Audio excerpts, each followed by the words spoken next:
Galactic Empire killed a human child, so Earth sent 500,000 dreadnoughts. The stars glittered coldly in the void, an infinite canvas of black speckled with distant pinpricks of light. Among these celestial bodies, a small blue planet turned serenely, seemingly oblivious to the vastness surrounding it. Earth, home to a species that had, over millennia, clawed its way from the dirt to the stars. A species that had seen countless conflicts, borne endless scars, and still, somehow, retained a spark of hope and defiance in its collective soul. In a quiet suburb of New Madrid, a city that had once been known by a different name before the Great Reformation, a child laughed. Her laughter, pure and innocent, filled the air, blending with the sounds of rustling leaves and the distant hum of urban life. She was the embodiment of everything humanity had fought for: future, the hope, the promise of tomorrow. Her name was Lila. She was 6 years old, with bright blue eyes that seemed to hold the depth of the oceans and hair that danced like fire in the sunlight.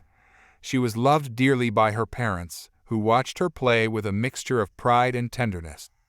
They had no idea that their world was about to shatter.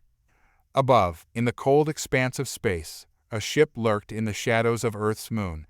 It was unlike anything that had ever graced the skies of Earth, an ominous presence cloaked in darkness, its sleek, angular design reflecting the ruthlessness of its creators. The ship was part of the Galactic Empire, a vast conglomeration of star systems ruled with an iron fist by a council of ancient beings who had long ago forgotten the meaning of mercy. Inside the ship, a lone figure stood before a massive viewport, staring down at the blue planet with eyes that glowed an unnatural green. His name was High Commander Vrax, and he was one of the Empire's most feared enforcers. Vrax was a creature of precision and cold logic, bred for war and conquest, with no place in his heart for compassion or pity. He was here for a single purpose: to send a message. The Empire had been observing humanity for decades, intrigued by the species' rapid advancement and tenacity. But humans were unpredictable, chaotic, and worst of all, defiant. The Empire had dealt with such species before, crushing them underfoot before they could become a threat. Vrax's orders were clear: eliminate a target to demonstrate the futility of resistance. Let humanity know that their defiance would not be tolerated. He had chosen the target personally, finding it fitting that the first blow against Earth would strike at its very heart, its future. Lila's parents had just called her in for dinner when it happened. A sudden, deafening crack split the air, a sound that seemed to tear through reality itself. The sky above New Madrid darkened, as if a great shadow had fallen over the city. People looked up, confused, then terrified as they saw the source of the noise. A beam of light, impossibly bright, descended from the heavens, striking the ground with the force of 1,000 storms. It obliterated everything in its path, leaving nothing but a smoldering crater where moments before there had been life. Lila was gone. Her parents, who had been standing mere feet from where she had been, were thrown back by the force of the blast, their screams lost in the thunderous roar. When they staggered to their feet, what they saw broke them. Their child, their precious Lila, was no more. The world fell silent. The news spread like wildfire. In every corner of Earth, people watched in horror as the footage replayed over and over: the beam of light, the crater, the emptiness that remained. Governments scrambled to respond, but there was nothing they could do. The message was clear: humanity was not safe, not even on its homeworld. In the depths of space, Vrax watched the panic unfold with a detached sense of satisfaction. The mission was a success. The humans were weak, their spirits shattered. The Empire would have no trouble bringing them to heel. But Vrax had underestimated his enemy. The response from Earth was not one of submission, but of rage. A rage that burned hotter than the sun. A rage that united billions in a single, unwavering resolve. Lila's death had not broken humanity, it had forged it into something new, something more dangerous. In the days that followed, Earth's leaders gathered in secret, away from the prying eyes of the Empire's spies. The meeting was held in an underground bunker, deep beneath the mountains of what had once been Switzerland. The room was filled with the most powerful people on the planet: political leaders, military generals, and the brightest minds of the scientific community. At the head of the table stood President Elena Vasquez, a woman known for her steel resolve and unyielding determination. She had been elected in a time of peace, but war had found her nonetheless. "We cannot let this atrocity go unanswered," Vasquez began, her voice steady despite the anger that simmered beneath the surface. "The Galactic Empire has made a grave mistake. They believe they can intimidate us, that they can crush our spirit with a single act of violence. But they are wrong." A murmur of agreement rippled through the room. General Marcus Blackwood, the head of Earth's military forces, leaned forward. He was a grizzled veteran, his face lined with the scars of countless battles. "We must strike back, and we must strike hard. The Empire will not expect a full-scale retaliation. They see us as weak, as inferior. That is their mistake. We need to show them what humanity is capable of," said Dr. Samantha Lai, one of the leading scientists in the development of advanced AI and space warfare technologies. "We've been preparing for this moment, though we never imagined it would come to this." President Vasquez nodded. "We will not just retaliate. We will make it clear to the Empire that Earth is not to be trifled with. We will send a message of our own." The room fell silent as Vasquez's gaze swept across the assembled leaders. "We are deploying the Dreadnoughts." The impact of her words was immediate. The Dreadnoughts were Earth's most powerful warships, massive vessels designed for total annihilation. They had been a closely guarded secret, the pinnacle of human engineering and warfare, capable of wiping out entire fleets. "We'll send 500,000 of them," Vasquez continued, her voice cold and resolute. "We will show the Empire that they have awakened a force they cannot hope to contain. Humanity will not be cowed. We will not be broken. We will fight." In the following weeks, Earth's spaceports and military installations buzzed with activity. The Dreadnoughts, long hidden away in secret shipyards scattered across the solar system, were brought out of stasis. Engineers and technicians worked around the clock, preparing the ships for war. The Dreadnoughts were titanic in size, bristling with weapons and shields, each one a floating fortress of destruction. Captain Elias Hawke stood on the bridge of the Valiant, one of the lead Dreadnoughts, watching as his crew made final preparations. He was a man of few words, but those who served under him knew his reputation well. Was a tactical genius, a leader who inspired fierce loyalty in his men and women. Hawke's mind was focused, his thoughts running through the countless scenarios they might face. The Galactic Empire was vast, with resources that dwarfed those of Earth.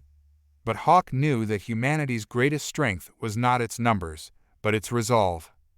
"Captain, all systems are green," reported Lieutenant Maya Cross, his second in command. She was young, but had proven herself in numerous engagements. Her eyes shone with a mix of anticipation and determination. "Good," Hawke replied, his voice steady. "We're going to show the Empire what happens when they push humanity too far."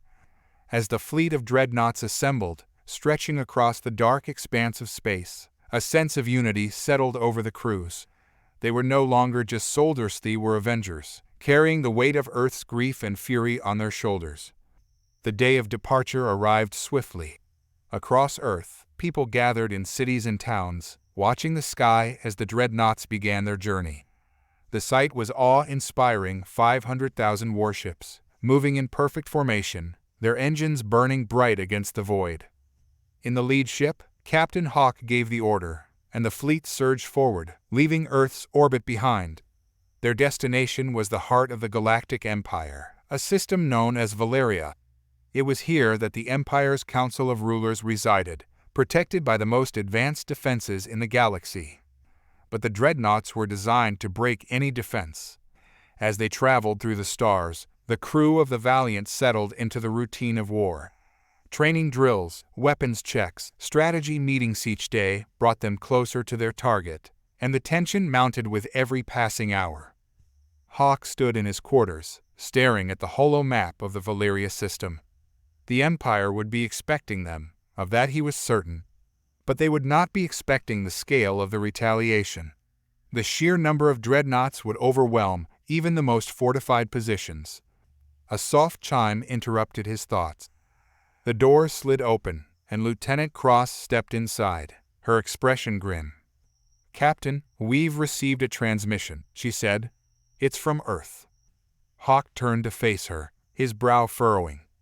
"Put it through," Hawke said, his voice steady as he prepared for whatever news might come from home. A holographic screen flickered to life in the center of the room, displaying the face of President Vasquez. Her expression was resolute, but there was a shadow of concern in her eyes. "Captain Hawke," she began, her voice carrying the weight of leadership and responsibility, "I wanted to speak to you directly before your fleet arrives at Valeria. The entire world is watching, and I need you to understand the significance of this mission." Hawke nodded, his face impassive. "I understand, Madam President. We're ready." Vasquez sighed, her gaze softening slightly. "This is more than just a military operation, Captain. This is a statement to the entire galaxy. Humanity is sending a message not just to the Empire, but to any other species that might think we are easy prey. What you do out there will define our place in the cosmos." "We won't let you down," Hawke assured her. "I know you won't," she replied, a faint smile touching her lips. "But be careful, Elias. The Empire is powerful, and they will not go down easily. Our intelligence suggests they have been preparing for something like this, though they may not know the full extent of what we're sending." Hawke's jaw tightened. "They'll find out soon enough." Vasquez nodded. "Indeed. Earth stands behind you, Captain. The entire planet is united in this cause. Bring our people home victorious." The transmission ended, and the room fell silent once more. Hawke stood still for a moment, absorbing the weight of the President's words. The stakes were higher than they had ever been, but he had never felt more determined. "Well, make sure they understand," he murmured to himself, before turning back to the holo map. As the fleet drew closer to Valeria, the tension among the crew was palpable. The anticipation was electric, a mixture of fear and excitement that hung in the air like a storm waiting to break. The Dreadnoughts, with their vast arrays of weaponry and unbreakable shields, were more than ready for the battle ahead.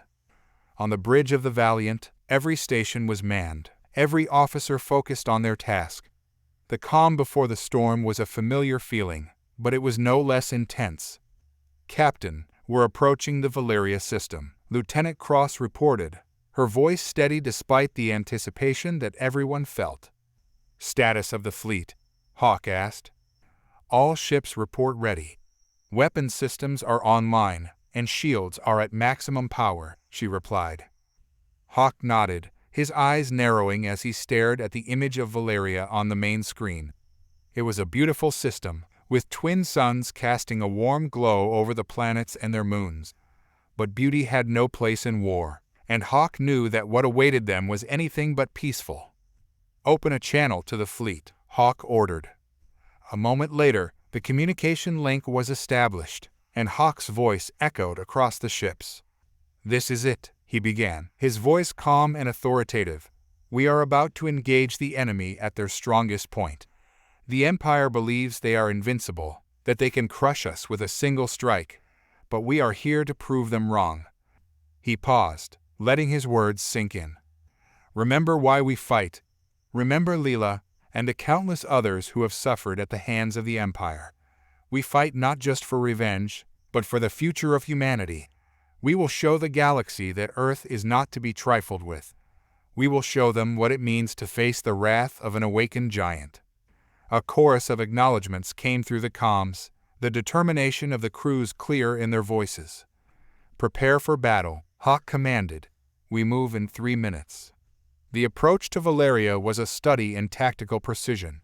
The Dreadnoughts moved in perfect formation, their shields glowing faintly as they absorbed the energy of the twin suns. As they entered the system, the defenses of Valeria came to life. Massive orbital platforms, bristling with weaponry, powered up and turned to face the incoming fleet. "Enemy defenses are locking onto us," reported Lieutenant Cross. "Hold position," Hawke ordered. "Let them make the first move." The Empire's forces responded with brutal efficiency. Beams of energy and volleys of missiles streaked through the void, converging on the Dreadnoughts in a deadly ballet of light and destruction.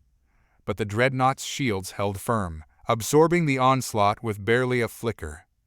"Return fire," Hawke commanded, his voice steady. The Dreadnoughts responded as one, unleashing a barrage of energy weapons and railguns that lit up the darkness of space. The sheer volume of firepower was overwhelming, and the Empire's defenses began to buckle under the assault. Orbital platforms exploded in brilliant flashes, their remains tumbling into the void. But the Empire was not without its own tricks. From behind Valeria's moons, a fleet of Imperial warships emerged, their sleek forms cutting through space like knives. These were the Empire's elite forces, each ship a match for any of Earth's vessels except the Dreadnoughts. "Enemy fleet incoming," Cross reported. Hawke's eyes narrowed. "All ships, engage the enemy fleet. Do not let them reach the planet." The two fleets collided in a spectacular display of warfare. The Dreadnoughts, despite their size, moved with surprising agility, weaving between enemy fire and returning it with deadly accuracy. The Imperial ships fought with ruthless precision, their captains skilled in the art of war. But they were unprepared for the sheer power of the Dreadnoughts. One by one, the Imperial ships began to fall, consumed by the relentless fire of Earth's war machines. The battle was fierce, but it was clear that the Empire was losing ground. "Captain, we're breaking through their lines," Cross reported, excitement creeping into her voice. "Good," Hawke replied, his focus unyielding. "Keep the pressure on them. We're not stopping until we reach Valeria." As the Dreadnoughts pushed forward, the Imperial fleet began to crumble. The defenders of Valeria, once so confident in their superiority, were now scrambling to hold the line. But it was too late. The tide had turned, and Earth's forces were unstoppable. Finally, the Valiant and the lead Dreadnoughts broke through the last of the Imperial defenses, their path clear to the planet below. "Captain, we've reached Valeria," Cross reported, her voice filled with a mix of relief and anticipation. Hawke nodded, his eyes locked on the planet that now filled the main screen. Valeria, the heart of the Galactic Empire, lay before them, vulnerable and exposed. "Prepare to fire," Hawke ordered, his voice cold as steel. The Dreadnoughts' main guns powered up, their energy levels spiking as they prepared to unleash their fury.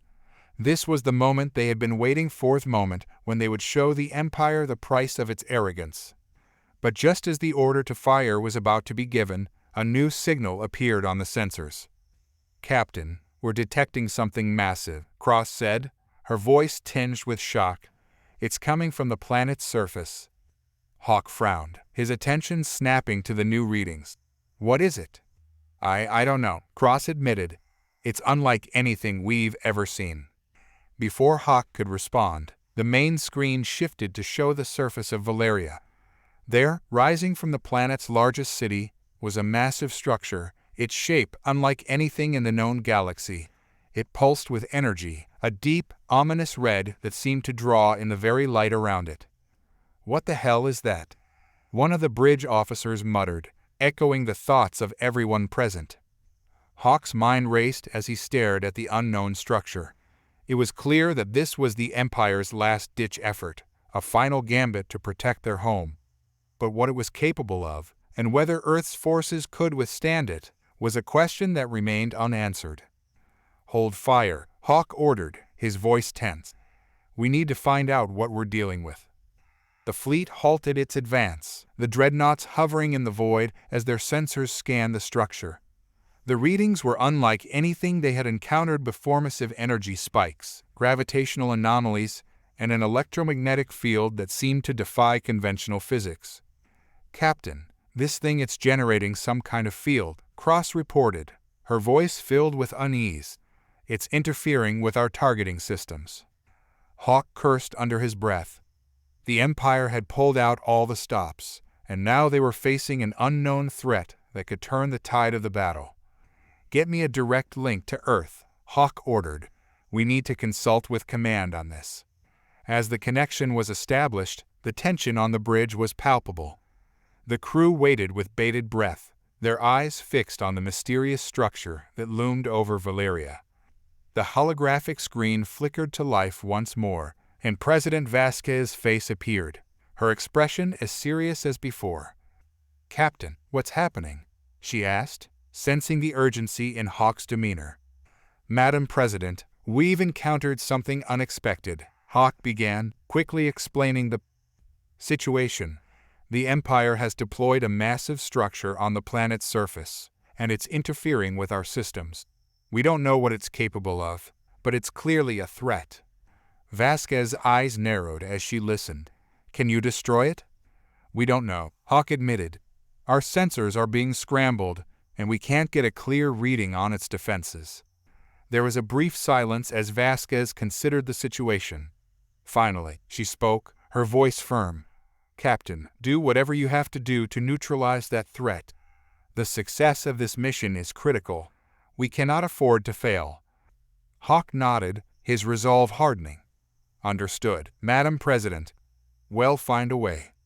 The connection ended, and Hawke turned to his crew, his mind racing through the possibilities. They were facing the unknown, and it was up to him to make the call. "Options?" he asked, looking to his officers. "We could try a focused bombardment," Cross suggested. "Hit it with everything we've got and hope it overloads. But if it's generating a field, our weapons might not get through," another officer pointed out. "Then we need to get closer," Hawke said, his decision made. "Prepare the boarding teams. We're going down there." The crew exchanged glances, their surprise evident. Boarding the structure was a risky move, but it might be their only chance to disable it from the inside. As the teams prepared, Hawke stood on the bridge, staring at the massive structure that loomed before them. This was a final confrontation that would decide the fate of Earth and the Galactic Empire. "Let's show them what humanity is made of," he muttered, his voice filled with determination. With that, the Dreadnoughts moved in, their engines flaring as they descended toward the planet. The final battle was about to begin, and the outcome would change the course of history forever. To ensure the chapter meets the 3,000+ word requirement, I'll keep track of the word count as I write. I'll aim to provide content that is both detailed and expansive, ensuring each chapter progresses the story meaningfully while maintaining the required length. The planet of Valeria loomed before them, a darkened sphere veined with strange, pulsing lights that seemed to move and shift beneath its clouded atmosphere. Captain Elias Hawke stood on the bridge of the Uns Resolute, his gaze locked onto the image of the planet displayed on the main viewscreen. Around him, his crew worked in tense silence, their movements precise and controlled, the weight of their mission pressing down on them. "Status report," Hawke ordered, his voice cutting through the silence. "Entering low orbit, Captain," Lieutenant Cross responded from her station. Her fingers danced across the console as she monitored the ship's systems. "Gravitational anomalies detected, but nothing we can't handle. The surface appears to be shifting. It's difficult to get a stable reading." Hawke frowned. "Shifting? Explain." Cross shook her head, her expression one of frustration. "It's as if the terrain is moving, Captain. The scans show mountains where there were none a moment ago, valleys forming and disappearing. The entire surface seems to be in flux." The captain's frown deepened. Valeria was supposed to be the Galactic Empire's central hub, a planet of immense strategic importance. Yet, everything they had learned about it seemed to defy logic. First, there was the mysterious energy field that had disrupted their long-range scans, and now this an entire planet that refused to stay still. "Prepare the boarding teams," Hawke ordered. "We need to get down there and find out what's going on. I want a full analysis of that energy field and any other anomalies. If we can identify the source, we might be able to disable it." The crew moved quickly, their training kicking in as they prepared for the descent. Hawke turned his attention to the tactical display, which showed the fleet's formation around Valeria. The other dreadnoughts were maintaining their positions, their weapons trained on the planet below. It was a show of force, a reminder to the Galactic Empire that Earth would not be intimidated. "Captain," came a voice from the communication station. "We're picking up a transmission. It's faint, but it's coming from the planet's surface.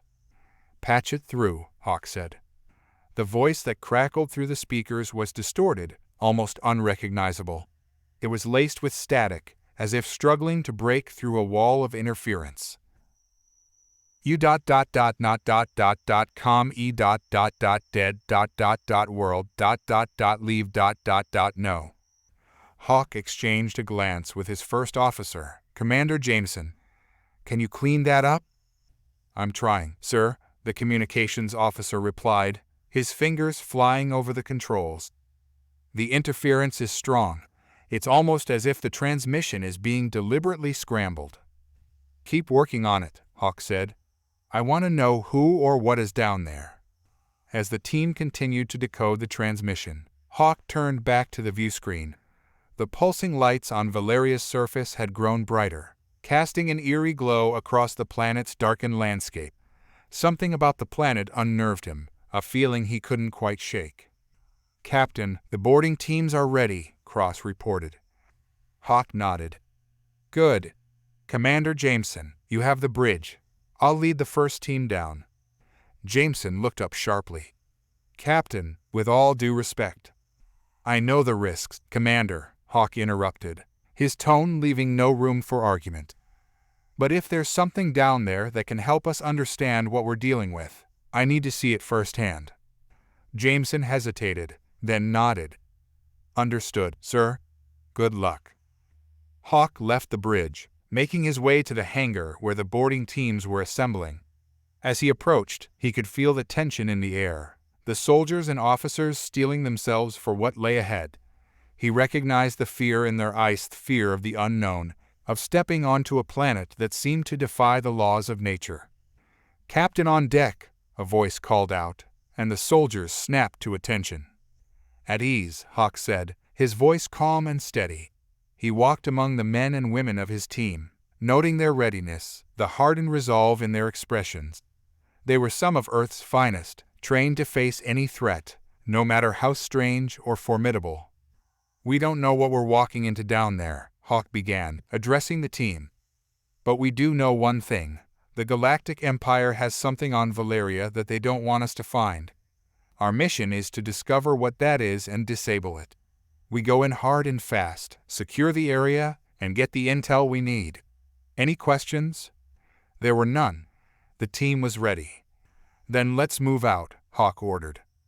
The boarding teams filed into the dropships, their armored boots echoing against the metal floors. Hawke took his place at the front of the lead ship, strapping himself into the harness. The dropship's engines hummed to life, and the bay doors opened, revealing the vast expanse of space beyond.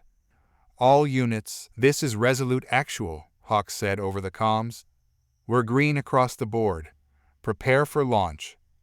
The dropships shot out of the hangar, their engines flaring as they descended toward Valeria's surface. The planet's atmosphere closed in around them, the pulsing lights growing brighter as they drew closer. Hawke felt the ship shudder as it passed through the planet's energy field, the instruments flickering momentarily before stabilizing. Status? Hawke asked, his voice calm. We're good, Captain, the pilot replied, her hands steady on the controls. Approaching landing zone. 10 seconds. The dropships touched down on the planet's surface with a soft thud, their landing gears sinking slightly into the unstable ground. The doors hissed open, and the boarding teams poured out, their weapons at the ready. Hawke stepped out onto the surface of Valeria, his boots crunching against the strange, crystalline soil.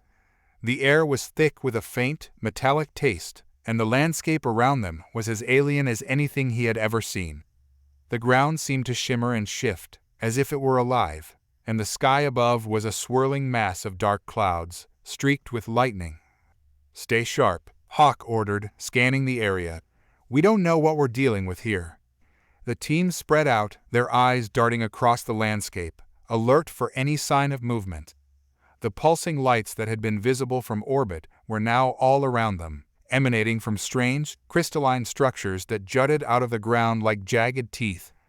The structures hummed with energy, the air around them vibrating with a low, steady frequency. Captain, I've never seen anything like this, one of the soldiers muttered, his voice tinged with awe. "Neither have I," Hawke admitted, his gaze fixed on one of the towering crystals. "But whatever these are, they are connected to the energy field. We need to find the source." As they moved deeper into the landscape, the air grew colder, and the ground beneath their feet became more unstable. The crystalline structures seemed to grow in size and density, their light intensifying with each step they took. "Captain," Cross's voice crackled over the comms, "in picking up something strange. There's a massive energy spike up ahead, but it's fluctuating, almost as if it's alive." Hawke's grip tightened on his weapon. "Location?" "About 100 meters to your north," Cross replied. "But be careful. The energy readings are off the charts. I've never seen anything like it." Hawke gestured for the team to move forward, his eyes scanning the horizon. As they approached the source of the energy spike, the ground beneath them began to tremble, a low rumble reverberating through the air. "Steady," Hawke ordered, his voice firm. "We're close." The team pushed forward, their breaths visible in the cold air. As they crested a rise, the source of the energy spike came into view, a massive, pulsating structure that seemed to rise out of the ground itself. It was unlike anything Hawke had ever seen, a monolithic tower of crystal and metal, surrounded by a swirling vortex of energy. "What the hell is that?" one of the soldiers breathed, his voice filled with awe and fear. "I don't know," Hawke replied, his eyes narrowing. "But I'd bet everything we have that this is what's been causing all the interference." As they approached the structure, the air around them crackled with energy, the vibrations growing stronger. The ground beneath them shifted and swayed, as if reacting to their presence.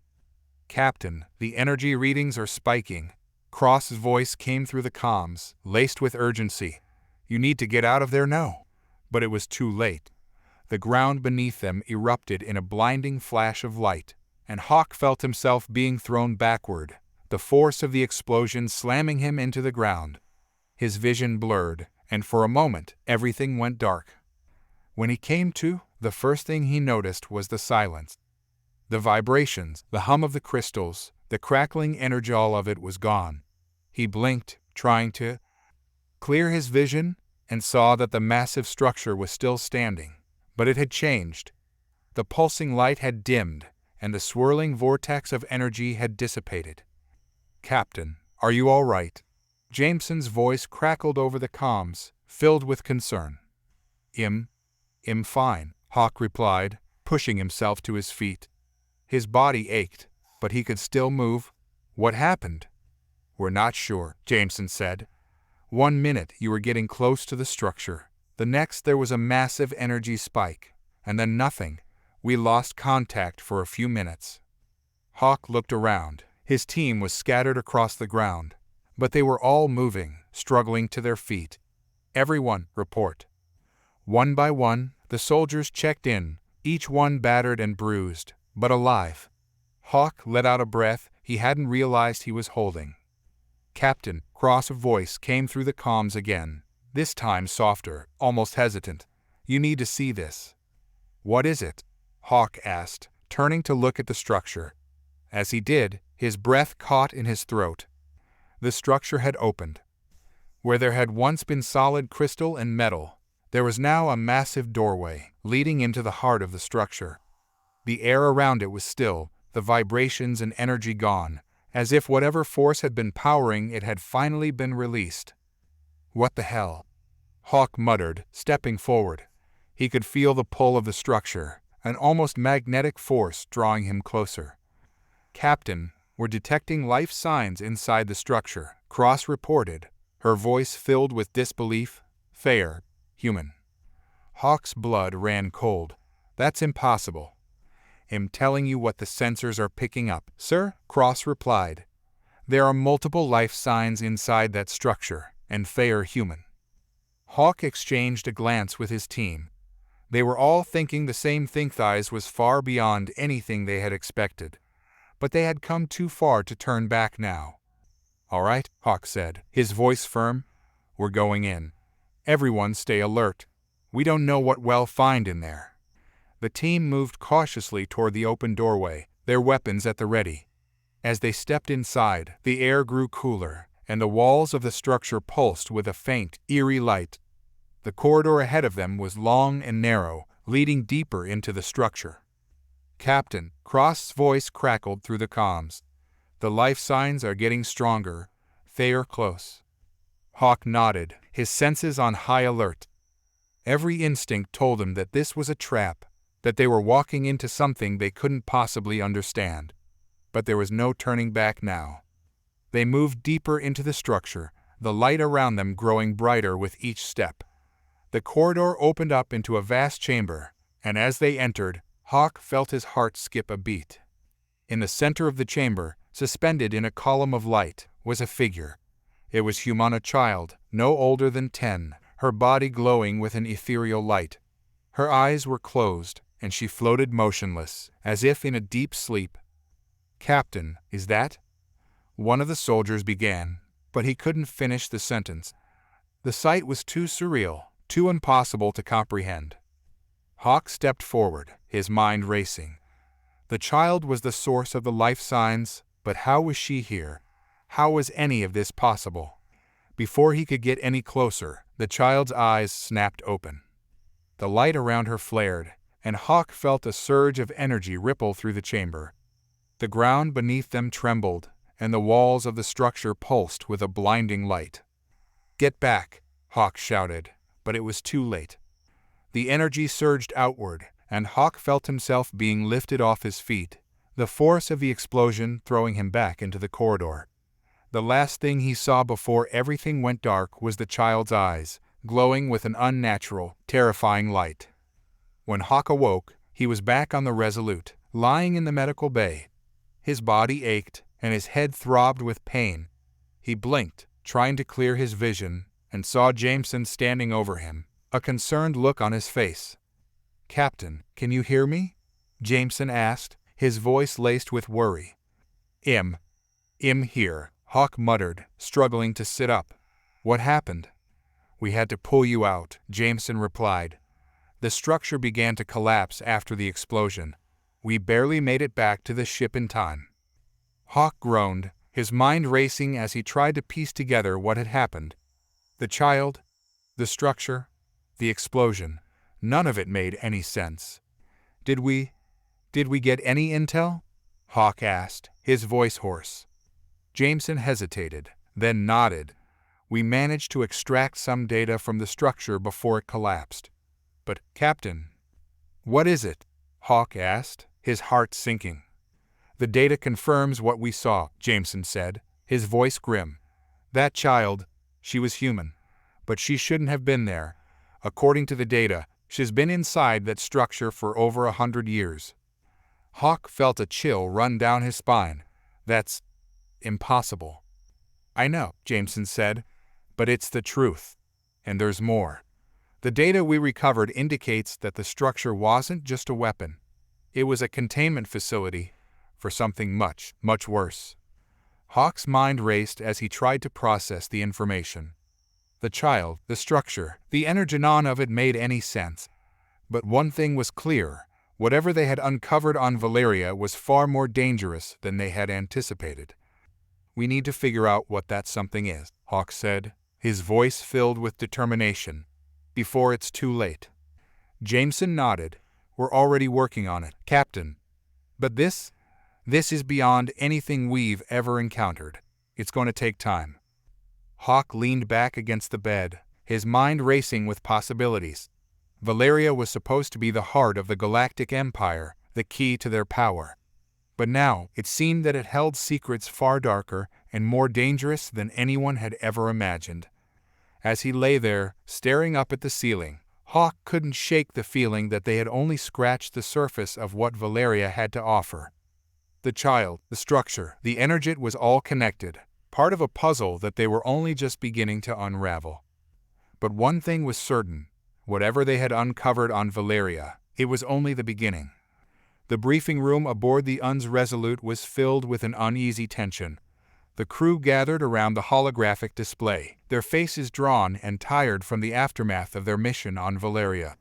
Captain Elias Hawke stood at the head of the table, the weight of the discovery weighing heavily on him. "Captain, we've reviewed the data from the Valeria mission," Lieutenant Cross said, her voice steady but strained. "The structure was indeed a containment facility, but it's what's inside that's causing us the most concern." Hawke nodded, signaling her to continue. The holographic display flickered to life, showing a detailed schematic of the structure, its various chambers, and the energy field that had surrounded it. The child, now identified as a possible key to understanding the structure, was highlighted in the center of the display.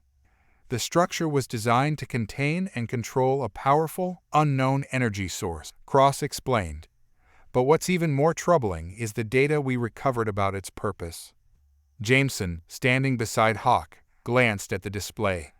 The structure was built centuries ago, long before the Galactic Empire even existed. It seems to have been repurposed and modified over the years. "By whom?" Hawke asked, his voice laced with frustration. "We don't know," Cross replied, "but the modifications suggest that it's been used to contain something or someone of immense importance." The display shifted, showing a series of fragmented logs and reports. The logs, written in a language that was barely recognizable, detailed the structure's construction and the nature of its containment. The text was a mix of technical jargon and cryptic symbols, making it difficult to decipher. "What we do know," Cross continued, "is that the energy source within the structure was immensely powerful. It could have been used for a variety of purpose: energy generation, weaponry, or even something more sinister." Hawke studied the display, his mind racing. "And the child? What does the data say about her?" "That's the most perplexing part," Cross admitted. "The data indicates that she was placed inside the structure as a form of biological containment. The energy field around her seemed to be preserving her in some sort of stasis." "Biological containment?" Hawke echoed, his brow furrowing. "Preserving her for what?" "That's what we don't know," Cross said. "The logs are incomplete, and the data we recovered is fragmented. But it's clear that she was of significant importance." Hawke sighed, running a hand through his hair. "We need more information. If we're going to understand what's happening on Valeria, we need to find out who built that structure and why." Jameson nodded. "Agreed.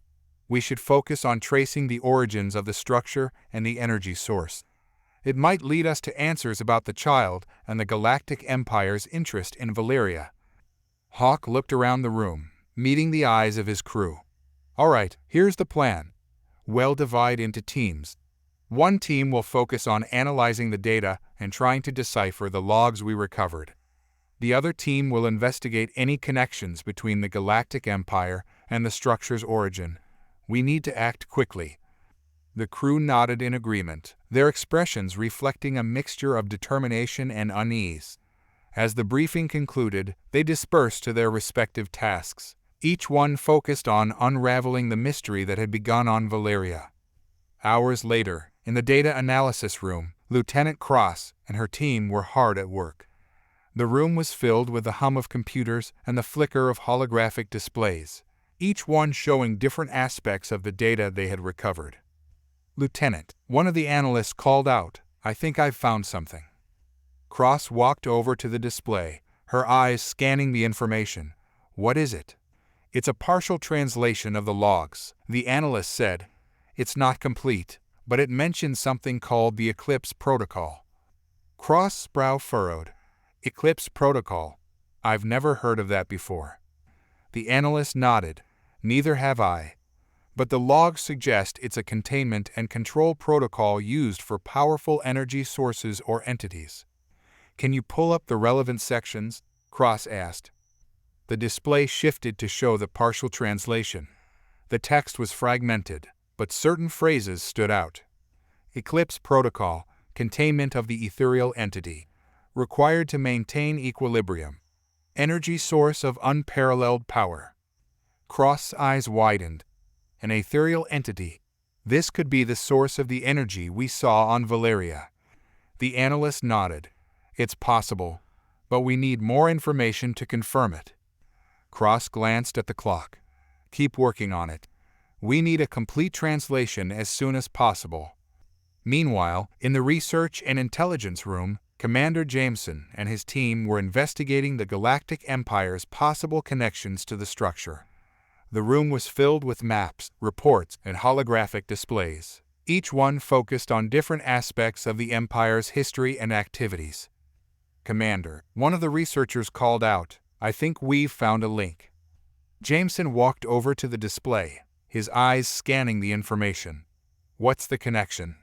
"It appears that the Galactic Empire has been involved in several projects related to powerful energy sources," the researcher explained. "One of these projects is known as the Stellar Core Initiative.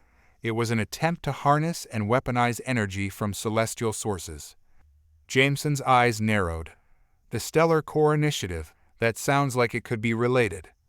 The researcher nodded. "It's possible. The initiative was shrouded in secrecy, and very little information is available. But there are indications that it may have been connected to the Eclipse Protocol." Jameson's mind raced. If the Galactic Empire was involved in the Stellar Core Initiative, it's possible they were also involved in the construction of the structure on Valeria. We need to dig deeper into their records. As the days passed, the crew of the Resolute worked tirelessly to uncover the truth behind the Eclipse Protocol and the Galactic Empire's involvement in the events on Valeria. The ship was a hive of activity, with teams working around the clock to analyze data, investigate leads, and piece together the fragments of information they had gathered. One evening, as Captain Hawke reviewed the latest reports in his quarters, he received a transmission from Cross. "Captain, we've made a breakthrough," Cross said, her voice filled with excitement. "We've completed the translation of the logs." Hawke's interest was piqued. "What did you find?" "The Eclipse Protocol was designed to contain and control a powerful entity known as the Aetherial Entity," Cross explained. "The logs describe it as a being of immense power, capable of manipulating energy and matter on a cosmic scale." Hawke's mind raced. "And the child?" "The logs indicate that the child was used as a biological anchor for the entity," Cross said. "Her presence was required to stabilize the containment field and maintain the equilibrium of the energy source." Hawke stared at the display, his thoughts churning. So the Galactic Empire knew about this entity and used the child to control it. "Exactly," Cross replied. "And it seems that the energy field on Valeria was designed to keep the entity in check, preventing it from escaping or causing harm." Hawke nodded slowly. "That explains the strange fluctuations and the shifting terrain we observed. The energy field was maintaining the containment." Cross's voice was tinged with concern. "But there's more. The logs also mention a series of tests conducted on the entity. These tests were designed to gauge its power and potential for weaponization." "Weaponization?" Hawke echoed, his eyes narrowing. "The Galactic Empire wanted to turn this entity into a weapon." "It seems so," Cross said. "The logs suggest that they were attempting to harness the entity's power for their own purposes. But something went wrong, and the containment field was destabilized." Hawke's mind raced with the implications. If the containment was compromised, it could have catastrophic consequences. "We need to find out what happened to the entity and ensure that it doesn't pose a threat to the galaxy." In the research and intelligence room, Jameson and his team were making progress on uncovering the Galactic Empire's involvement in the Stellar Core Initiative. The records they had gathered painted a picture of a secretive and ambitious project, one that sought to harness the power of celestial energy for both scientific and military purposes. "Commander, we've located a classified report on the Stellar Core Initiative," one of the researchers said, handing Jameson a data pad. "It provides details on the project's objectives and outcomes." Jameson took the data pad and began reading the report. "What does it say?" "The report outlines the goals of the Stellar Core Initiative," the researcher explained. "It was intended to develop a new form of energy weapon, capable of devastating entire fleets or planetary surfaces.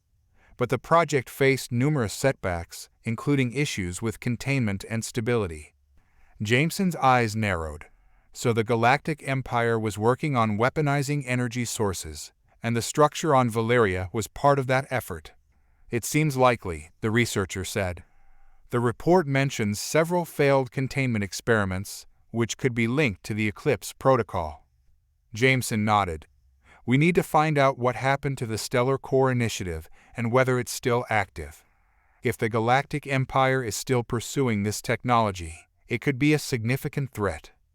As the investigation continued, the crew of the Resolute made several more discoveries about the Eclipse protocol, the Aetherial Entity, and the Galactic Empire's involvement in the Stellar Core Initiative. The pieces of the puzzle were slowly coming together, but the full picture remained elusive. One night, as Captain Hawke reviewed the latest findings in his quarters, he received a transmission from Cross. Captain, we've located a former research facility associated with the Stellar Core Initiative, Cross said. It's an abandoned site, but it might hold more information about the project's outcomes and the Aetherial Entity. Hawke's interest was piqued. Where is it located? It's on a remote planet in the outskirts of the galaxy, Cross explained. It's been off the grid for decades, but it might have records or data related to the Stellar Core Initiative. Hawke nodded. Prepare a reconnaissance mission to the facility. We need to find out what happened there and if there are any remaining threats. The reconnaissance mission to the abandoned research facility was launched the following week. The team, led by Lieutenant Cross, traveled to the remote planet, their ship descending through the planet's atmosphere and landing near the facility's entrance. As the team approached the facility, they were struck by its desolate and abandoned appearance. The structure was old and weathered, its once pristine exterior now covered in dust and debris. Stay alert, Cross instructed her team. We don't know what we might find inside. The team entered the facility, their footsteps echoing through the empty corridors. The air was stale, and the lights flickered intermittently, casting eerie shadows on the walls. As they explored the facility, they came across a series of research labs and storage rooms. The data they recovered from the facility provided additional insights into the Stellar Core Initiative and the Eclipse protocol.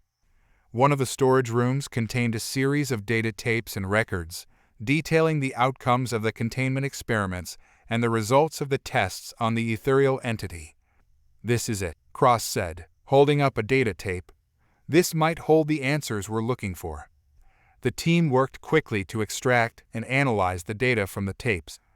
The information revealed the final stages of the Stellar Core Initiative, including the last-ditch efforts to stabilize the containment field and prevent the entity from escaping. The records indicated that the containment field had been breached, leading to a catastrophic release of energy. The facility had been abandoned in the aftermath, and the Galactic Empire had ceased its pursuit of the Stellar Core Initiative. Back aboard the Resolute, Captain Hawke reviewed the findings from the reconnaissance mission.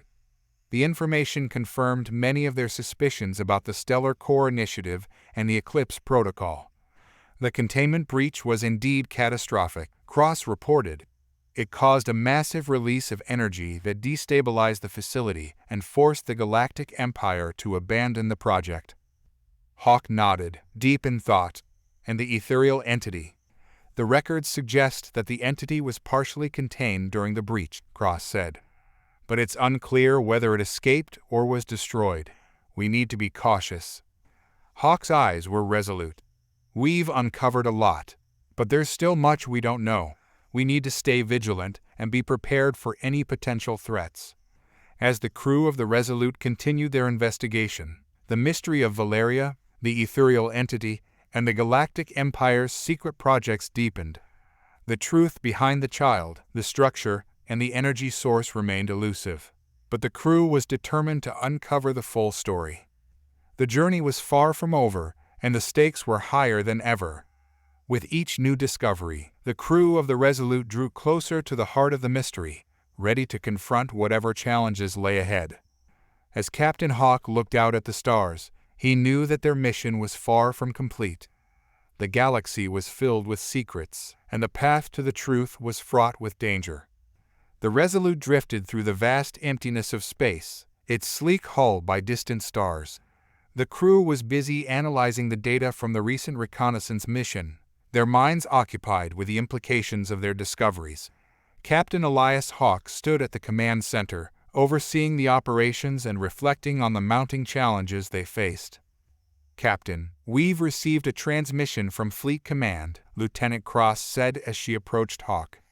"They want an update on our progress and a status report on the containment issue." Hawke nodded, taking the datapad from Cross and reviewing the message. The report from Fleet Command was urgent, reflecting the gravity of the situation and the growing concern among the higher-ups. The request for a detailed analysis and an outline of their next steps was clear. "Prepare a summary of our findings and the current status of the Aetherial Entity," Hawke instructed. "We need to ensure that Fleet Command understands the full scope of what we've uncovered." Cross nodded and began compiling the information. Meanwhile, Hawke turned his attention to the rest of the crew, who were diligently working to piece together the fragmented data and uncover any remaining secrets about the Eclipse Protocol. In the research and intelligence room, Jameson and his team continued their investigation into the Galactic Empire's Stellar Core Initiative. The facility they had explored had provided valuable insights, but there were still many unanswered questions. "Commander, we've managed to cross-reference the data from the abandoned facility with other Empire archives," one of the researchers said. "We've found references to additional containment sites and related experiments." Jameson's interest was piqued. Additional containment sites? Could they be connected to the Aetherial Entity? "It's possible," the researcher replied. "Some of the references mention sites that were used for similar containment experiments. They might hold further clues about the entity and the Eclipse Protocol." Jameson nodded, his mind racing with possibilities. "We need to investigate these sites. They could provide crucial information about the Galactic Empire's activities and their plans for the Aetherial Entity." As the crew of the Resolute prepared for their next mission, Captain Hawke called a meeting to discuss their findings and the upcoming investigation. The briefing room was filled with tension as the crew gathered to hear the latest updates and plan their next steps. "All right, everyone, listen up," Hawke said, addressing the room. "We've made significant progress in understanding the structure on Valeria and the Galactic Empire's involvement in the Eclipse Protocol. However, we still have many unanswered questions." Cross stepped forward, projecting a holographic map of the galaxy onto the screen. "We've identified several additional containment sites that may be connected to the Aetherial Entity and the Stellar Core Initiative. Our next mission will be to investigate these sites and gather more information." The map displayed multiple locations, scattered across the galaxy. Some were on remote planets, while others were located in more accessible regions. "We'll divide into teams to cover as many of these sites as possible," Hawke continued. "Each team will be responsible for investigating one or more sites, gathering data, and reporting back. We need to be thorough and cautious." The crew nodded, their expressions a mix of determination and apprehension. They understood the importance of the mission and were prepared to face whatever challenges lay ahead. The following day, the Resolute embarked on its next mission, heading toward the first containment site identified by the research team. The journey took them to a remote planet on the edge of the galaxy, a desolate world with a harsh environment. As the ship descended through the planet's atmosphere, the crew prepared for the investigation. The planet's surface was barren and rocky, with towering mountains and deep canyons. The containment site was located in a secluded area, far from any established settlements. "Captain, we're approaching the containment site," Cross reported from the command center. "We'll need to land and set up a base of operations." Hawke nodded. "All right, let's proceed with the landing. We need to ensure that we're fully prepared for any potential hazards." The Resolute touched down on the planet's surface, its landing gear settling into the rocky terrain. The crew disembarked, their breath misting in the cold air as they prepared their equipment and supplies. As the team set up their base of operations near the containment site, the atmosphere was tense with anticipation. The area surrounding the site was quiet, with only the wind and the occasional distant rumble breaking the silence. "Captain, we've located the entrance to the containment site," one of the field officers reported. "It's an old facility, heavily fortified and sealed." "Understood," Hawke said, signaling the team to prepare for entry. We'll need to breach the facility and begin our investigation. Stay alert and be prepared for anything. The team moved toward the entrance, their equipment and tools ready for the task. The facility's exterior was rugged and weathered, with signs of long abandoned operations. The entrance was sealed with a combination of physical barriers and energy fields, requiring careful handling. Cross worked on bypassing the security systems, her skills with technology proving invaluable. After several minutes of intricate work, the barriers and energy fields deactivated, allowing the team to enter the facility. Inside the containment site, the atmosphere was stark and foreboding. The facility was dimly lit, with flickering lights and an eerie silence that seemed to pervade every corner. The walls were lined with old equipment and discarded research materials, remnants of experiments long forgotten. "Captain, we're in," Cross reported as the team entered the facility. "We're beginning our search for any relevant data or records." Hawke nodded, his eyes scanning the surroundings. "Be thorough. We need to find any information that can help us understand the Empire's experiments and their connection to the Aetherial Entity." The team spread out, exploring different sections of the facility. They encountered various research labs, storage rooms, and control centers, each one filled with dusty equipment and outdated technology. As they explored the facility, the team discovered a series of data terminals and research logs. The terminals were old and covered in dust, but they still held valuable information. One of the researchers activated a terminal and began sifting through the data. "Captain, I'm accessing some old research logs. There are references to experiments related to energy containment and stabilization." Hawke approached the terminal, examining the data. The logs detailed various experiments conducted on the containment of energy sources, including the challenges and failures encountered along the way. "These logs might give us insights into the Empire's attempts to control and weaponize the Aetherial Entity," Hawke said. "Keep searching for any mentions of the Eclipse Protocol or related projects." The team continued their search, finding additional logs and documents that shed light on the Empire's experiments. The records revealed the extent of their efforts to harness and control powerful energy sources, as well as the failures and setbacks they faced. As the investigation progressed, the crew of the Resolute uncovered more about the Galactic Empire's activities. The records from the containment site provided crucial information about the Eclipse Protocol and its connection to the Aetherial Entity. "We've found a detailed account of the containment experiments," Cross said, reviewing the data. "It looks like the Empire's efforts were more extensive than we initially thought. They were attempting to stabilize the containment field and prevent any breaches." Jameson, who had joined the team in the containment site, added, "The records indicate that they faced numerous challenges, including instability and energy surges. It's possible that these issues contributed to the containment breach we saw on Valeria." Hawke nodded, his mind racing with the implications. "We need to compile this information and analyze it further. The more we understand about the Empire's experiments, the better prepared we'll be for any potential threats." As the crew worked to analyze the data and uncover more about the Galactic Empire's activities, they were faced with the daunting task of piecing together the fragments of information.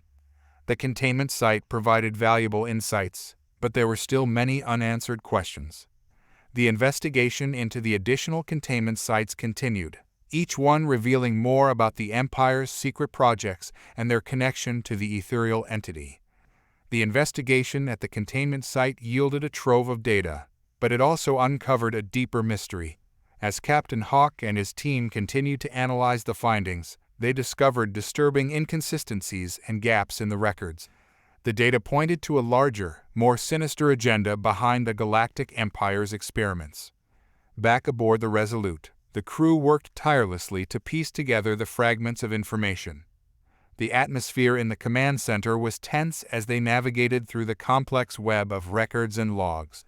Lieutenant Cross and her team meticulously examined every detail, searching for connections that might shed light on the Empire's true objectives. "Captain, we've encountered a discrepancy in the data," Cross reported, her voice tinged with concern. "Some of the logs from the containment site are incomplete or corrupted. It looks like there might have been deliberate tampering."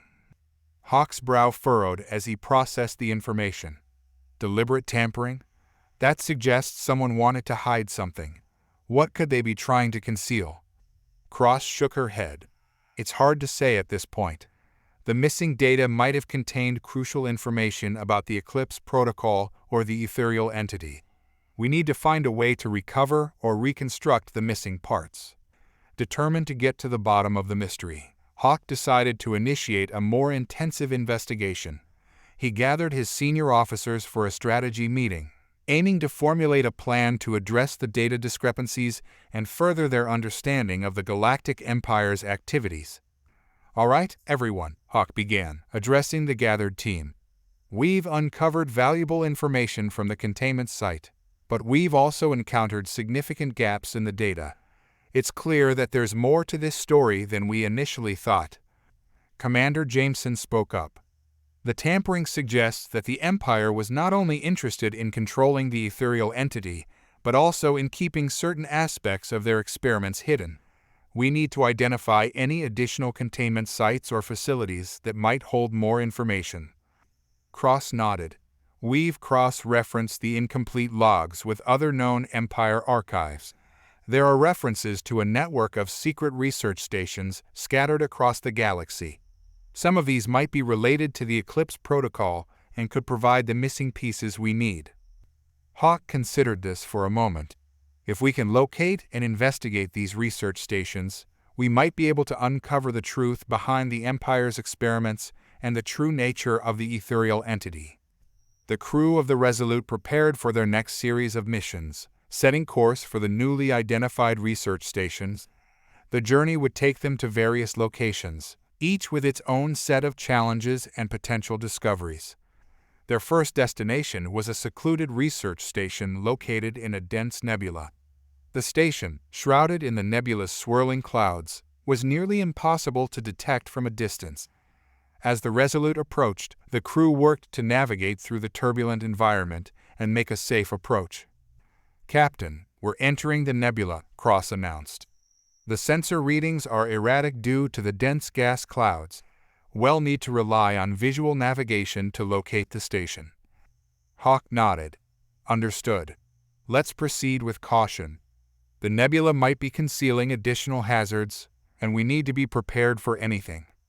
The Resolute carefully maneuvered through the nebula, its sensors struggling to penetrate the thick clouds.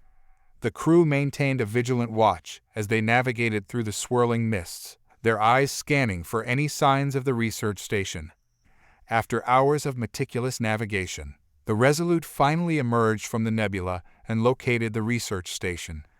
The station was an imposing structure, its dark metallic surface contrasting sharply with the nebula's vibrant colors. It was heavily fortified, with numerous defense systems in place. "Captain, we've found the station," Cross reported. "It's heavily guarded and appears to be operational. We'll need to disable the defenses before we can board." Hawke assessed the situation, his mind racing with potential strategies. "Prepare a tactical approach. We need to disable the defenses and gain entry without drawing too much attention." The crew worked quickly, deploying drones and advanced electronic warfare tools to neutralize the station's defensive systems. With the defenses subdued, they prepared to board the research station and begin their investigation. As they boarded the station, the crew encountered a complex network of corridors and chambers. The interior was a stark contrast to the exterior, with clean lines and advanced technology interspersed with signs of wear and neglect. The station's abandoned state hinted at its long-term inactivity, but it also suggested that it might still hold valuable information. "Stay alert," Hawke instructed as they moved through the station. "We don't know what kind of security measures might be in place." The team explored the various sections of the station, discovering research labs, control rooms, and storage areas. The facility was filled with advanced equipment, some of which had been left running despite the station's apparent abandonment. In one of the control rooms, they found a series of data terminals and communication logs. The terminals were functional, but their data was heavily encrypted. "Captain, we've got encrypted terminals here," Cross said, working to access the information. "We'll need to bypass the encryption to retrieve the data." Hawke nodded. "Proceed with the decryption. We need to find any information related to the Eclipse protocol or the Aetherial Entity." As the team worked on decrypting the data, they uncovered a series of communications and research notes that provided new insights into the Galactic Empire's activities. The documents revealed the existence of a hidden agenda, with references to experiments beyond those initially discovered. These logs contain information about a secret project known as the Ethereal Nexus, Cross said, reading through the decrypted data. "It looks like the Empire was working on a way to harness and control the Ethereal Entity's power on a much larger scale." Jameson's eyes widened. The Ethereal Nexus, that could explain the Empire's interest in stabilizing and controlling the entity. They were attempting to create a more powerful and dangerous weapon. Hawke's mind raced with the implications. If the Empire succeeded in creating the Ethereal Nexus, it could pose a significant threat. "We need to find out more about this project and its current status." As the investigation continued, the crew discovered additional research materials related to the Ethereal Nexus. The documents detailed various experiments and theories related to the entity's energy manipulation and control. One of the researchers found a series of schematics and blueprints for a device known as the Nexus Array. The device was designed to amplify and focus the energy of the Ethereal Entity, potentially increasing its destructive power. "This Nexus Array could be the key to understanding the Empire's plans," Cross said, examining the schematics. "If they completed this device, it might explain the disturbances we've been experiencing." Hawke nodded. "We need to determine whether the Nexus Array is operational or if it was abandoned before completion. Our next step should be to search for any remaining components or prototypes." As the crew of the Resolute continued their search, they encountered a series of challenges and obstacles. The research station's security systems had been reactivated, and they had to navigate through various traps and defenses. Despite the difficulties, the team remained focused and determined. They managed to retrieve several critical components and documents related to the Ethereal Nexus, which would be crucial for their ongoing investigation.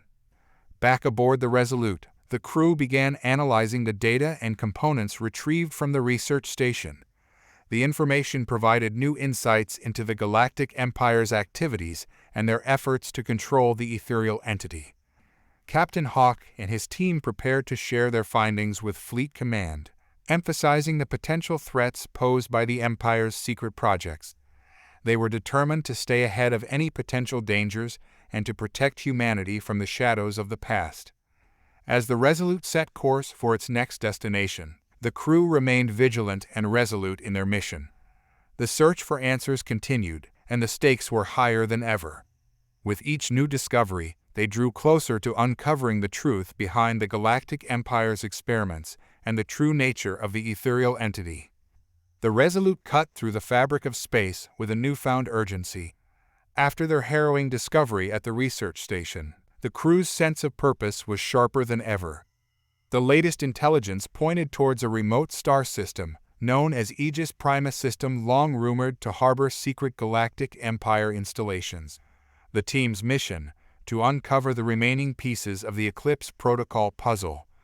Captain Elias Hawke stood in the command center, his gaze fixed on the star map projected before him. The swirling nebulae and distant star systems on the map seemed to blur together as he focused on Aegis Prime. The recent discoveries had raised the stakes significantly, and Hawke knew that time was of the essence.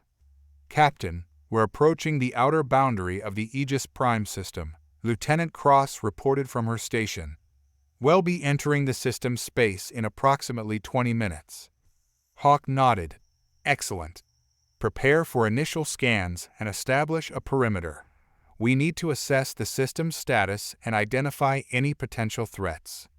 Cross began coordinating with the ship's sensors, initiating a sweep of the system. The crew worked efficiently, their movements reflecting their experience and the high stakes of their mission. As the Resolute entered Aegis Prime space, The crew encountered a striking and eerie sight. The system was filled with ancient debris and derelict spacecraft, remnants of long-forgotten battles and abandoned installations. The presence of these ruins suggested that Aegis Prime had been a significant strategic location at some point in the past. Captain, we're detecting several derelict ships and debris fields, Cross reported. It looks like this system has seen some heavy activity over the years. Jameson, who had joined Hawke in the command center, examined the readings. These remnants might provide clues about what happened here. If there were secret installations, they could be hidden among the wreckage. Hawke agreed. We need to be cautious. The debris fields could conceal hazards or even hostile forces. Let's proceed with a careful approach. The Resolute maneuvered through the debris fields, its sensors working to detect any hidden threats. The crew maintained a vigilant watch as they navigated through the tangled wreckage, their eyes scanning for any signs of active installations or hidden structures. After hours of careful navigation, the sensors picked up a faint but distinct energy signature emanating from a nearby moon.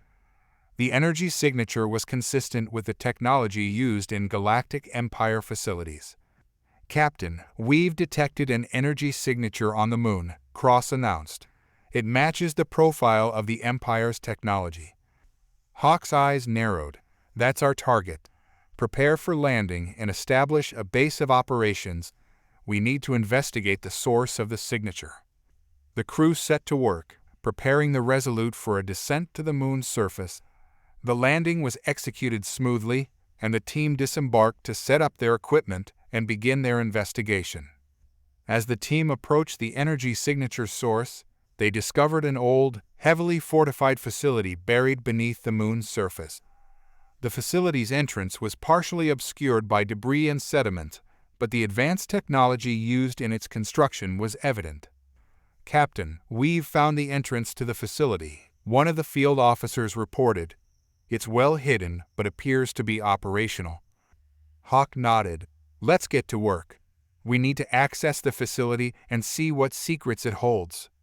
The team used specialized equipment to clear the entrance and bypass the security systems. As they made their way inside, they encountered a series of dimly lit corridors and chambers, their walls lined with old, faded technology. Inside the facility, the atmosphere was oppressive and silent, filled with the echoes of forgotten operations. The team began their search, exploring the various rooms and labs. The facility was equipped with outdated but still functional technology, which suggested it had been in use more recently than the derelict ships outside. In one of the main control rooms, the team discovered a series of data terminals and research logs. The terminals were old but operational, and the logs contained references to several secret projects and experiments. Captain, we've accessed some of the facility's logs, Cross said, reviewing the data. There are references to a project called Aegis Protocol. It appears to be connected to the Eclipse Protocol and the Aetherial Entity. Jameson, who had been examining the data, added, the Aegis Protocol seems to be a contingency plan related to the Eclipse Protocol. It might provide additional insights into the Empire's strategies and objectives. Hawke's expression grew serious. We need to find more information about the Aegis Protocol and its current status. If it's connected to the Eclipse Protocol, it could be crucial to our mission. As the team continued to explore the facility, they uncovered additional research materials and experimental data. The documents detailed various aspects of the Aegis Protocol, including plans for a new containment system and advanced energy manipulation techniques. One of the researchers found a series of blueprints for a device known as the Aegis Array. The device was designed to enhance and stabilize energy fields, potentially providing a means to control the Aetherial Entity's power on an even greater scale. This Aegis Array could be a significant advancement beyond the Nexus Array, Cross said, examining the blueprints. If the Empire succeeded in developing this device, it could pose a severe threat. Hawke nodded. We need to determine whether the Aegis Array is operational or if it was abandoned. Our next step should be to locate any prototypes or components. As the crew worked to locate the Aegis Array, they encountered various security measures and traps. The facility's defenses had been reactivated, and the team had to navigate through a series of obstacles to access the secure areas. Despite the challenges, the crew remained focused and determined. They managed to retrieve several crucial components and documents related to the Aegis Protocol, which would be vital for their ongoing investigation. Back aboard the Resolute, the crew began analyzing the data and components retrieved from the Aegis Prime facility. The information provided new insights into the Galactic Empire's plans and their efforts to control the Aetherial Entity. Captain Hawke and his team prepared to update Fleet Command, emphasizing the potential threats posed by the Empire's advanced projects. The discovery of the Aegis Protocol and the Aegis Array had added a new layer of complexity to their mission. The Resolute continued its journey through the Aegis Prime system, its crew absorbed in analyzing the data and components recovered from the hidden facility. The atmosphere aboard the ship was charged with a mix of anticipation and unease as the crew sifted through the information, uncovering new layers of the Galactic Empire's enigmatic plans. Captain Elias Hawke paced the command center, his mind racing with the implications of their findings. The Aegis Array, with its potential to amplify and stabilize energy fields, could revolutionize or devastate depending on its application. The documents they had recovered hinted at a much larger strategy, and Hawke knew they were only scratching the surface of a more intricate plot. Lieutenant Cross, working at her console, broke the silence. "Captain, we've successfully decrypted the remaining data from the Aegis Prime facility. It looks like there are references to a secondary facility on a nearby planetone that's been under heavy surveillance." Hawke stopped in his tracks, his attention immediately focused. "A secondary facility? What's the nature of this facility, and why the increased security?" Cross continued typing, her face by the glow of her monitor. "According to the data, this facility is a critical hub for the Empire's energy research. It's referred to as Project Nexus.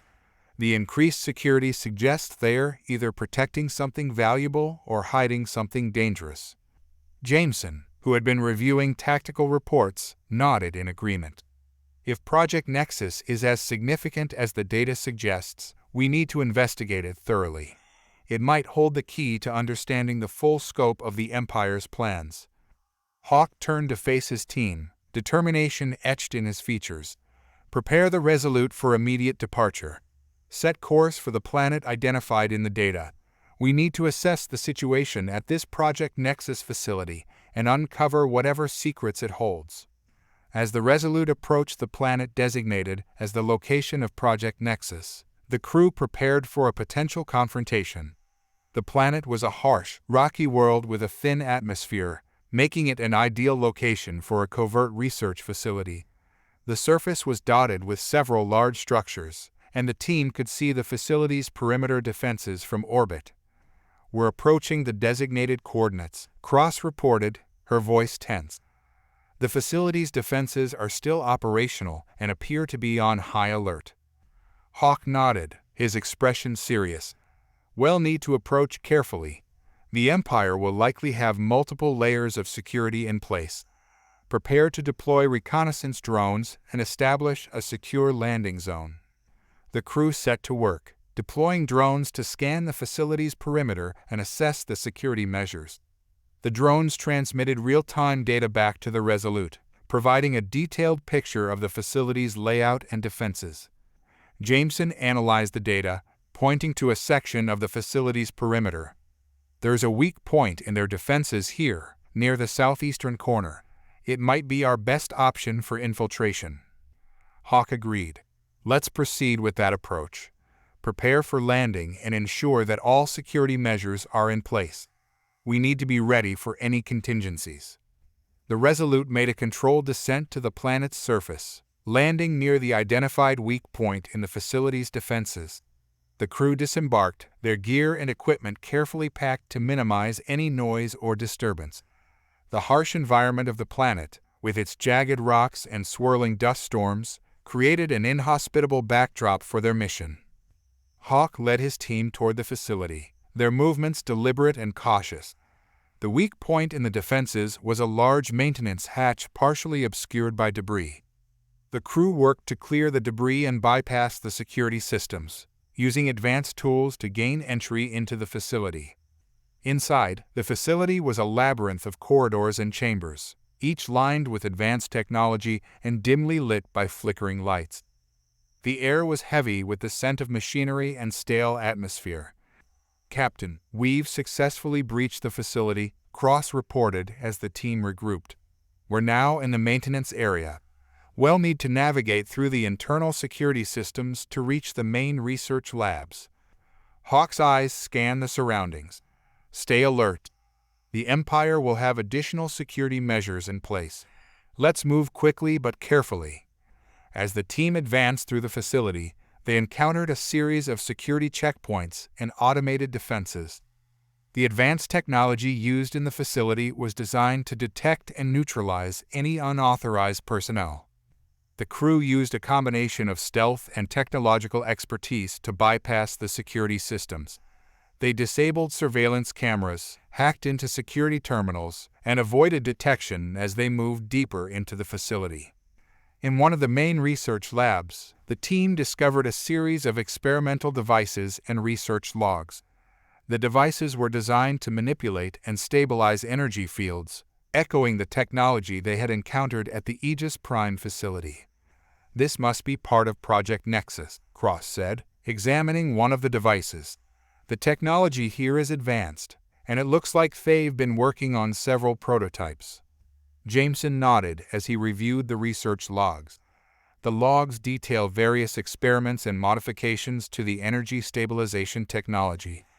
It appears they are attempting to create a more efficient and powerful system.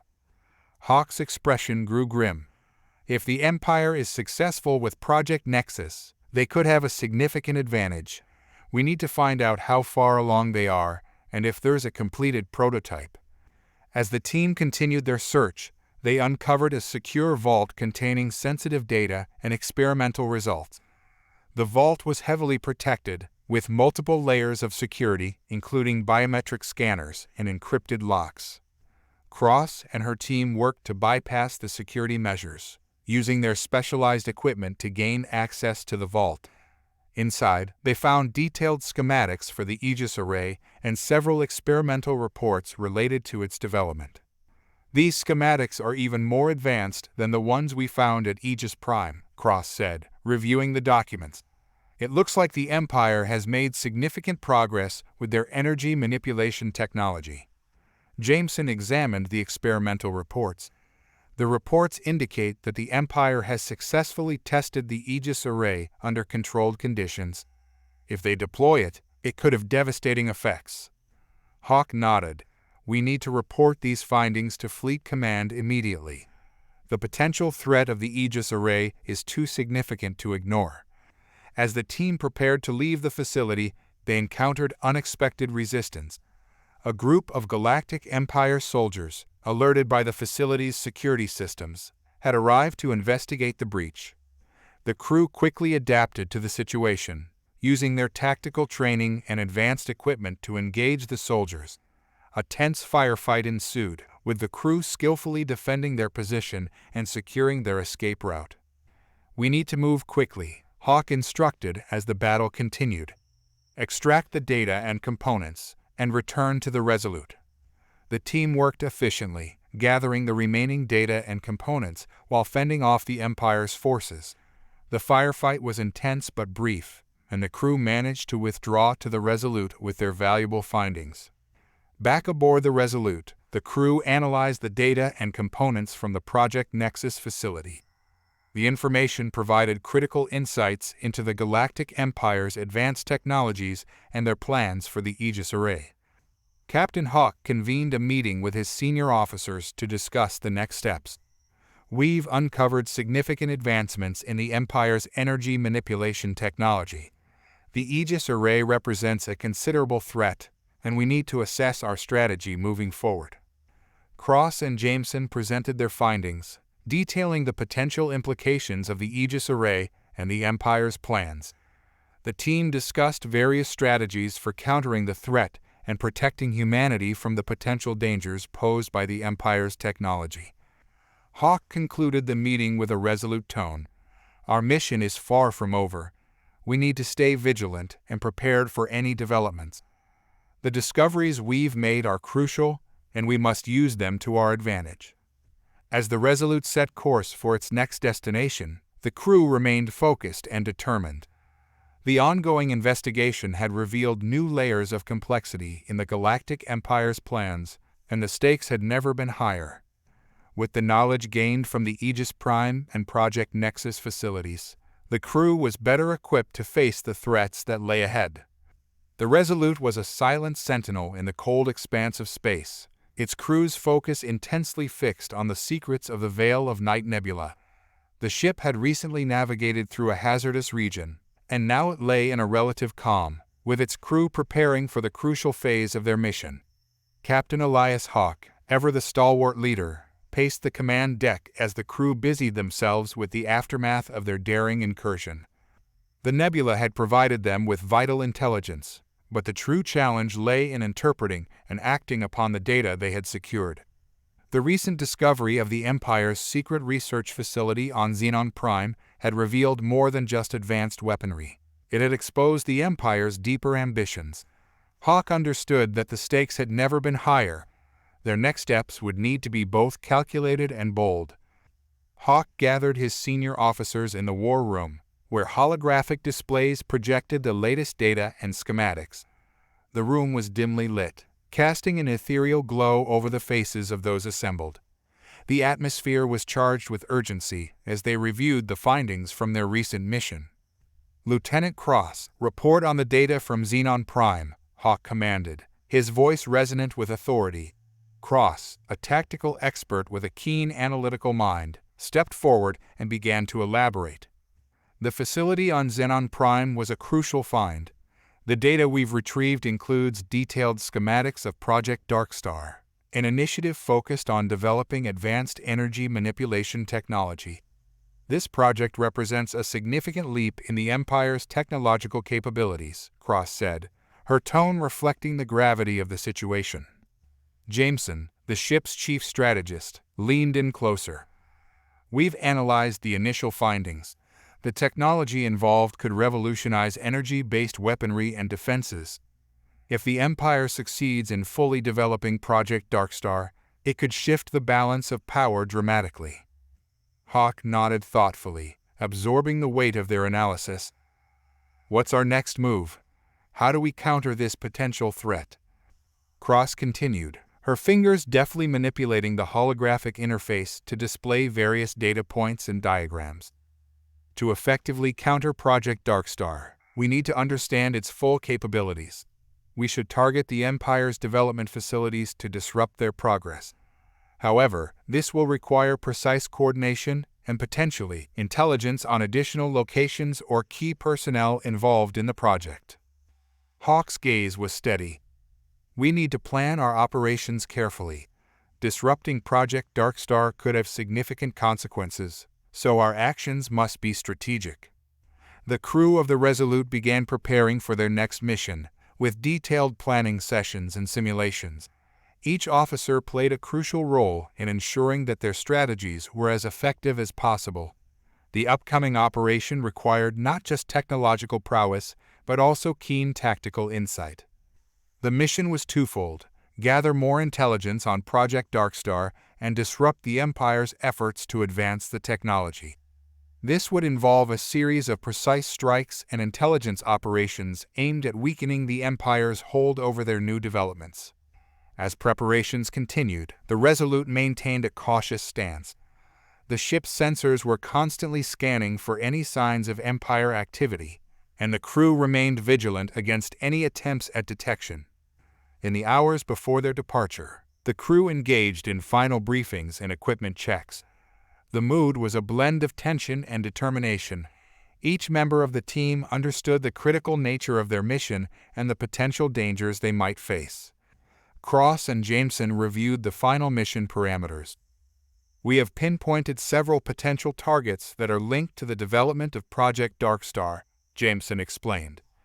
Our plan involves a series of coordinated strikes on these facilities to create maximum disruption. Hawke's expression was resolute. Our primary objective is to cripple their development capabilities and gather any remaining intelligence that could give us an edge. We need to be ready for anything. This operation could draw the attention of the Empire's most elite forces.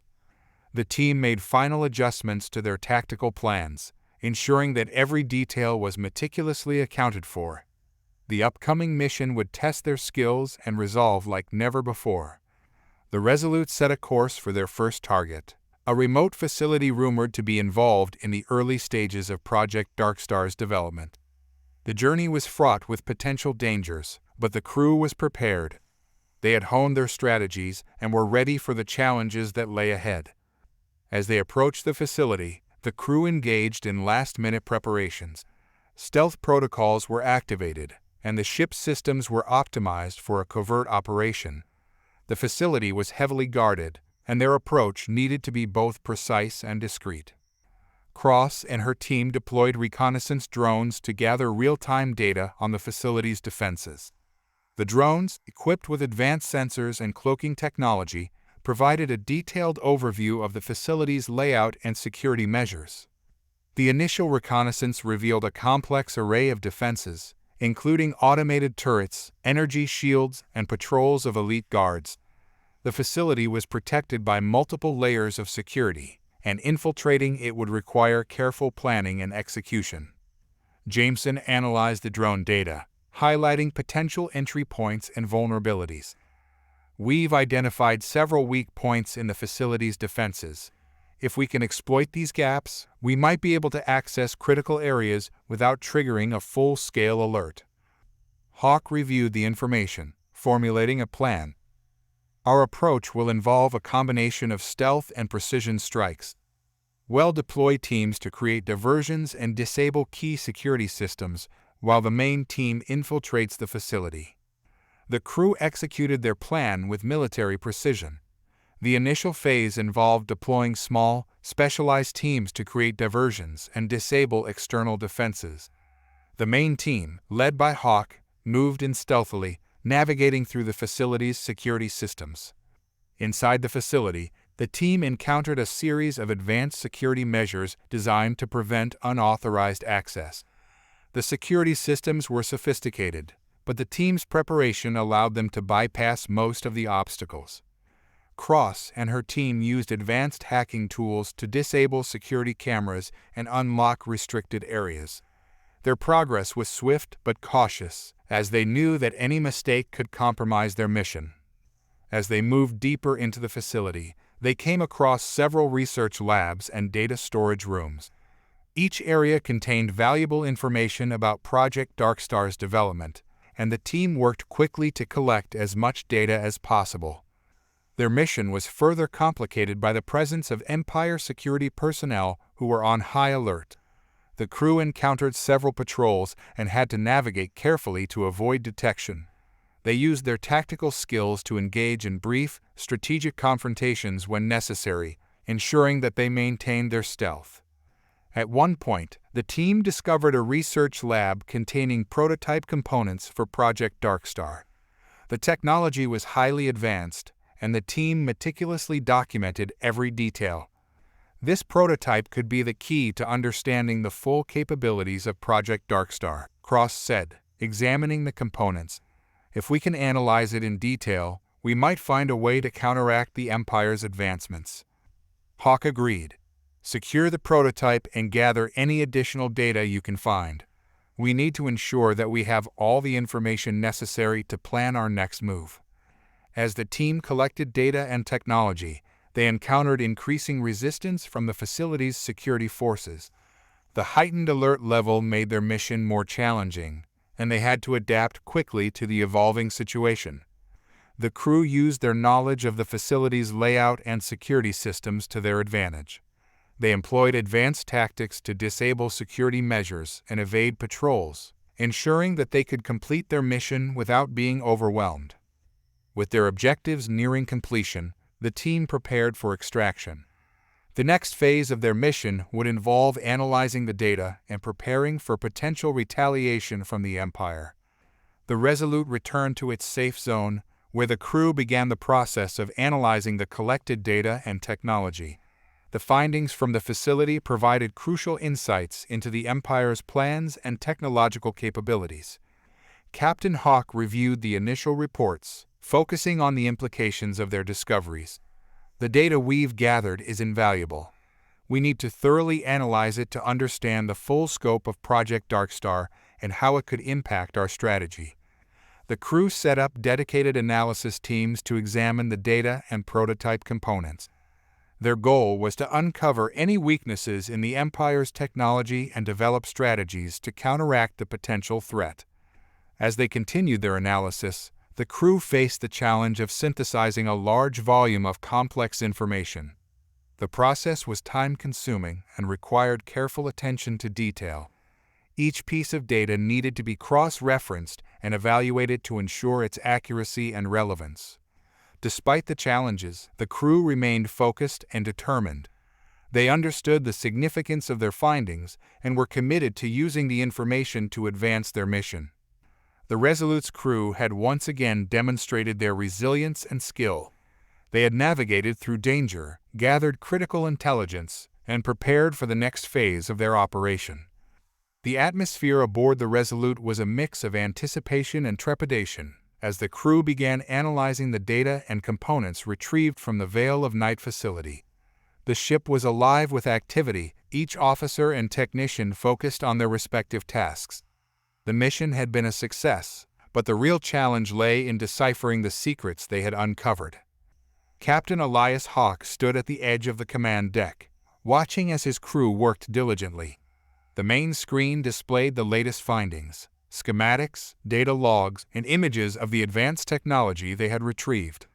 The room was filled with the hum of machinery and the soft clacking of keyboards as the crew processed the information. Lieutenant Cross, the ship's lead analyst, was already deep into the data. Her focus was intense, eyes scanning through the complex algorithms and blueprints displayed on her terminal. She was joined by Dr. Zara Nguyen, the ship's chief scientist, who was equally engrossed in examining the prototype components from the facility. "We've got a lot to work through," Cross said, her voice tinged with determination. "The technology we've retrieved is unlike anything we've seen before. It's clear that Project Darkstar is far more advanced than we anticipated." Dr. Nguyen nodded in agreement, carefully examining a holographic display of the prototype. "The energy manipulation technology in this prototype is revolutionary. If the Empire manages to perfect this, it could give them an unprecedented edge in both offensive and defensive capabilities." Hawke approached the analysis team, his expression serious. "What are our initial findings? Can we identify any weaknesses or potential countermeasures?" Cross glanced at the readouts and then back at Hawke. "It's still early, but we've identified a few key points. The prototype uses a form of energy shielding that seems almost impenetrable. However, there are certain vulnerabilities in the control systems that might be exploitable." Dr. Nguyen added, "The data suggests that the technology relies heavily on a specific type of energy source. If we can disrupt or neutralize this energy source, we might be able to weaken their defenses significantly." Hawke considered this information carefully. "We need to develop a strategy to exploit these vulnerabilities. If we can undermine their energy source, we could level the playing field." The crew worked around the clock to develop their plan. The data from the Veil of Night facility provided crucial insights, but translating this information into actionable strategies required time and precision. Hawke assembled his senior officers for a briefing on their next steps. "We have a two-pronged approach," Hawke began. "First, we need to identify the locations where the Empire is storing and developing the energy sources for their Project Darkstar technology. Second, we need to prepare for potential retaliation. The Empire will likely respond aggressively if they detect our interference." Jameson, the chief strategist, presented their plan. "We've identified several potential targets based on the data we've analyzed. Our first priority will be to strike at the Empire's energy storage facilities. Disrupting these facilities could significantly impact their ability to maintain and deploy Project Darkstar technology. Cross added, "We'll also need to set up a counterintelligence operation. The Empire is likely to increase their security measures and attempt to track our movements. We must be prepared for this." Dr. Nguyen chimed in. "In addition to targeting their energy sources, we should also work on developing countermeasures against the technology. This might involve reverse engineering the prototype and developing our own defensive systems." Hawke nodded. "Let's move forward with these plans. The sooner we act, the better our chances of mitigating the threat posed by Project Darkstar." The Resolute embarked on its new mission with renewed purpose. The crew meticulously prepared for the upcoming operations, focusing on the dual objectives of disrupting the Empire's energy supplies and fortifying their own defenses. Their first target was an energy storage facility located on a remote asteroid. This facility was known to supply several key installations with the energy required for Project Darkstar. The crew's plan was to launch a precision strike to cripple the facility's operations. As the Resolute approached the asteroid, the crew engaged in final preparations. The stealth systems were activated to minimize detection, and the strike teams were briefed on their objectives. Cross and Jameson coordinated the strike plan. "Our approach will involve deploying a small team to infiltrate the facility and plant disruptors on the primary energy conduits. This should create a cascade failure in the energy systems." Jameson reviewed the tactical plan. "We'll also need to monitor for any immediate Empire response. Once the facility is disabled, we'll have to move quickly to avoid detection and prepare for possible counterattacks." The insertion team, equipped with state-of-the-art stealth gear, made their way to the asteroid's surface. The facility was heavily guarded, with automated defenses and patrols designed to detect any unauthorized activity. The team moved with precision, utilizing their advanced cloaking technology to avoid detection. Inside the facility, the team encountered a series of security measures designed to prevent unauthorized access. They used a combination of hacking tools and stealth tactics to bypass these defenses. Cross and Jameson led the operation, placing disruptors on the energy conduits with meticulous care. The devices were designed to create a cascading failure in the facility's energy systems, which would effectively neutralize its operations without causing an explosion. As they worked, the team encountered a few security personnel who were quickly neutralized with non-lethal force. The priority was to complete the mission without alerting the Empire to their presence. With the disruptors in place, the team made their way back to the Resolute as the facility began to show signs of failure. The energy systems were fluctuating, and alarms started to sound, indicating a major disruption in the facility's operations. The Resolute moved out of the area, maintaining a safe distance as they monitored the effects of their strike. The facility's energy output was rapidly decreasing, and it became clear that their mission had been successful. Jameson reviewed the status reports. "The facility is experiencing a significant energy failure. We've effectively neutralized its operations. However, we need to remain vigilant for any Empire response." Cross added, "We'll need to analyze the data from this operation and prepare for our next targets. The Empire will likely be on high alert, and we need to anticipate their moves." The crew of the Resolute continued their preparations, knowing that their actions would likely provoke a response from the Empire. The next phase of their mission involved targeting additional energy facilities and developing countermeasures to protect against potential Empire retaliation. Dr. Nguyen led the efforts to reverse engineer the technology retrieved from the Veil of Night facility. "Our goal is to develop a defensive system that can neutralize or mitigate the effects of Project Darkstar technology. This will require extensive testing and refinement." The engineering team worked tirelessly to integrate the new technology into the Resolute systems. The ship's defensive capabilities were being upgraded to provide better protection against energy-based attacks. As the Resolute prepared for its next mission, the crew remained focused and determined. The data from their recent operation had provided valuable insights, and their strategies were being refined to address the growing threat from the Empire. Captain Hawke reviewed the progress reports. "We've made significant strides, but we must stay ahead of the Empire's responses. Our next operations will be critical in maintaining our advantage and ensuring that Project Darkstar is disrupted."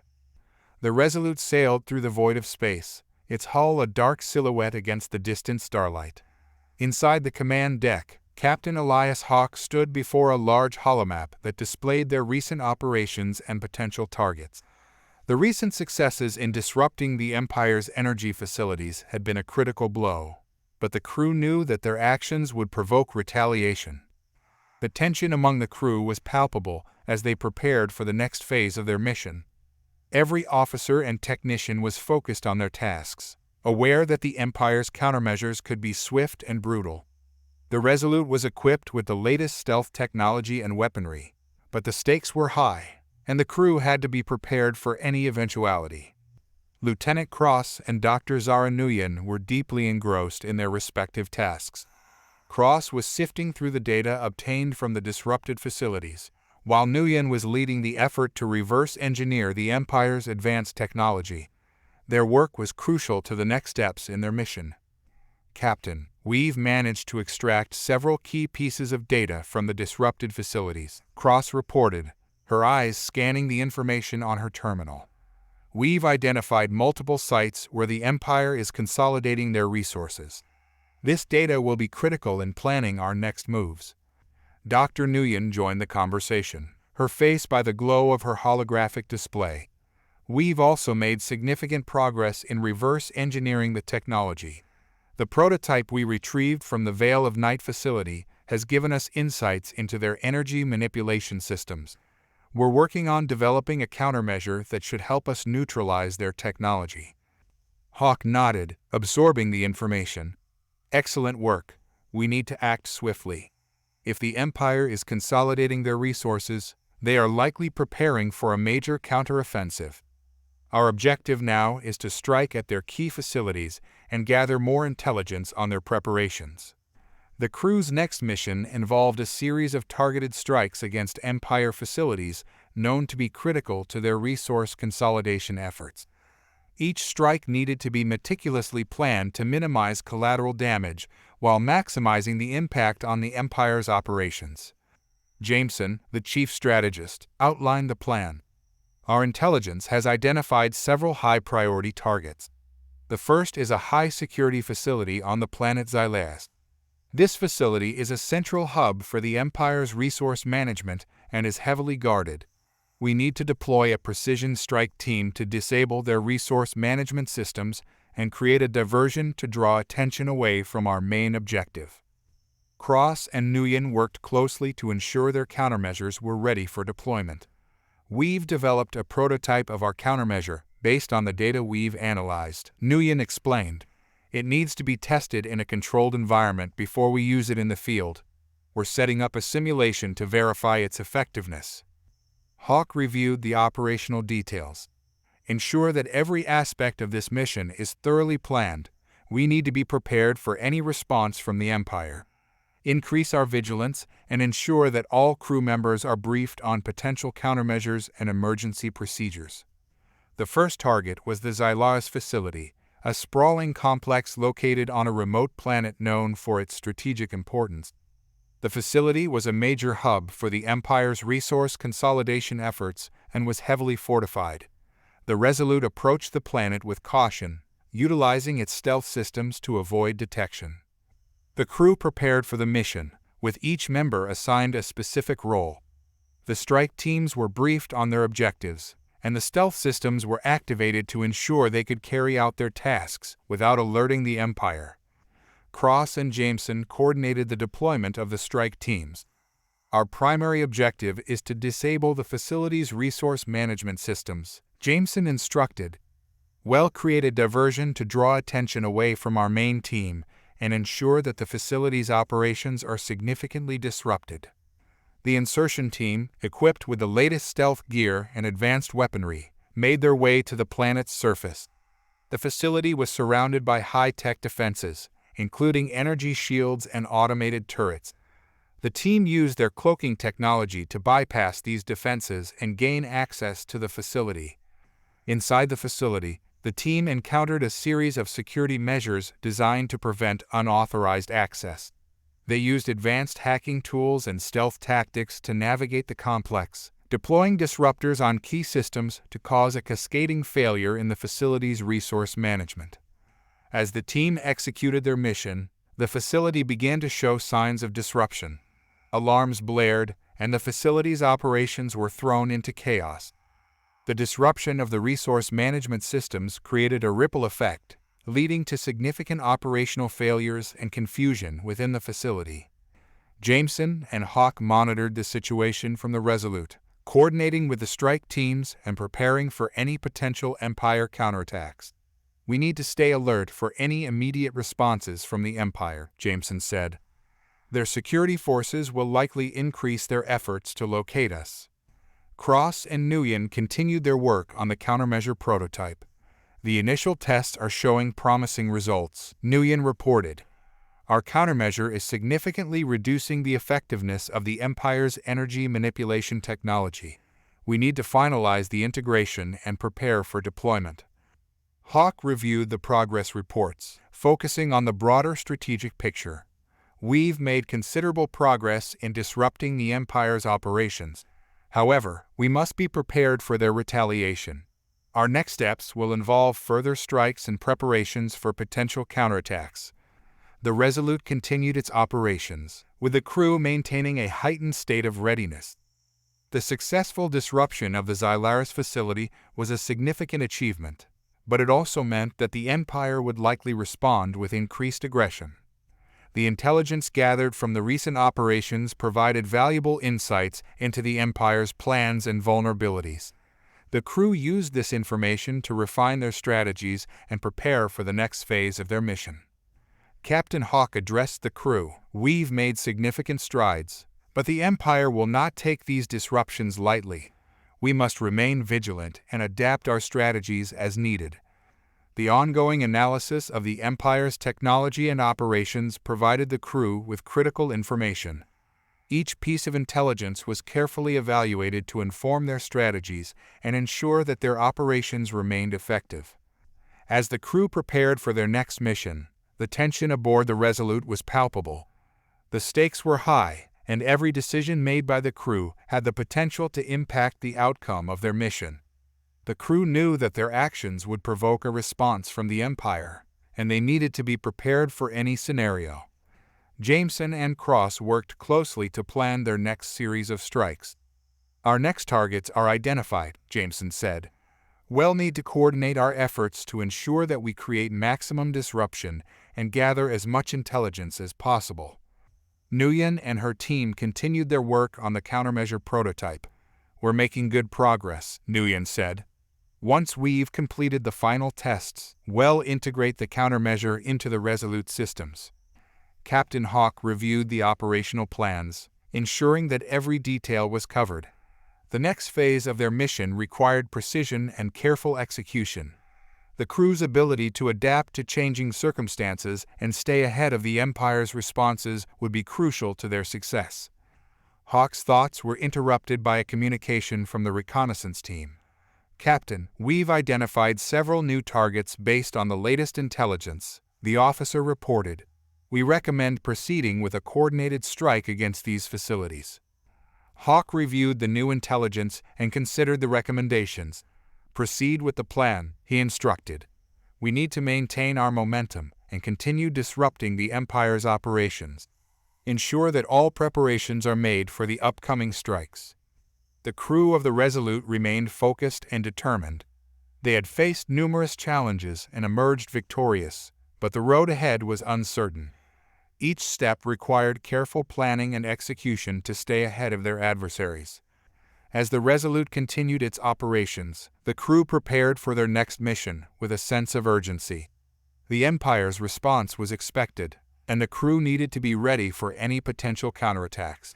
The mission to disrupt the Empire's resource consolidation efforts was critical, and every detail needed to be meticulously planned. The crew's resolve was unwavering. They had demonstrated their resilience and skill, but the challenges ahead were formidable. Each member of the crew was focused on their role, knowing that their efforts were crucial to the success of their mission. Captain Hawke remained vigilant, overseeing the preparations and ensuring that every aspect of their mission was carefully planned. We've made significant progress, but we must stay ahead of the Empire's responses. Our next operations will be critical in maintaining our advantage. The final stages of preparation for the next strike unfolded with the same level of meticulous attention that had defined all previous operations. Captain Hawke, Lieutenant Cross, Dr. Nguyen, and the rest of the senior staff were fully aware that the success of this mission could tip the balance of power. They were no longer merely reacting to the Empire's actions. They were shaping the course of the conflict. The target was a critical relay station located on the remote planet of Ashara Roman 4. This facility was a nexus for communications and data transfer across a vast sector of the Empire's territory. Disabling it would not only disrupt the flow of information, but also create a vacuum of confusion among the Empire's forces. However, it was heavily fortified, with layers of defenses that required careful dismantling. Lieutenant Cross and her team were selected for the mission. This time, they would face a more complex challenge. The relay station was equipped with state-of-the-art surveillance systems and an elite security force. Infiltrating it would require a combination of stealth, deception, and brute force at precisely the right moments. "We need to assume that the Empire is aware of our patterns by now," Cross stated during the mission briefing. "They're likely expecting another strike, so we need to be unpredictable. We'll divide into 2 teams. One will create a diversion, while the other plants the necessary devices to bring down the station from within." Dr. Nguyen, meanwhile, had finalized the countermeasure prototype. She handed it to Cross with a stern warning. "This should neutralize their energy manipulation tech, but it's still untested in live combat. Use it as a last resort only if you have no other option." Cross nodded, tucking the device into her gear. "Understood. We'll be careful." The infiltration plan was executed with military precision. Team A, led by Sergeant Rourke, moved into position near the station's main entrance, setting off a series of controlled explosions that mimicked a large-scale attack. The explosions drew the attention of the station's guards, causing them to mobilize towards the perceived threat. Simultaneously, Cross led Team B through a concealed underground passage that Dr. Nguyen had identified from the intelligence gathered during previous operations. The passage led directly into the heart of the facility, bypassing the outer defenses. As they navigated the dark, narrow tunnels, the tension was palpable. Every creak and distant rumble could signal an imminent encounter with the enemy. The team moved silently, communicating only through hand signals and brief, encrypted messages.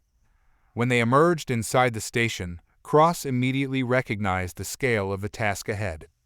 The relay station's control center was a sprawling complex, brimming with servers, communication arrays, and security personnel. The team had to move quickly to disable key systems without being detected. Rourke's diversionary team was doing their job well. Explosions and gunfire echoed through the facility as they engaged the Empire's forces in a calculated game of cat and mouse. The station's security was stretched thin, but they remained formidable, their discipline and training evident in their coordinated response. Cross's team worked with the precision of surgeons, planting disruptor charges at strategic points throughout the facility.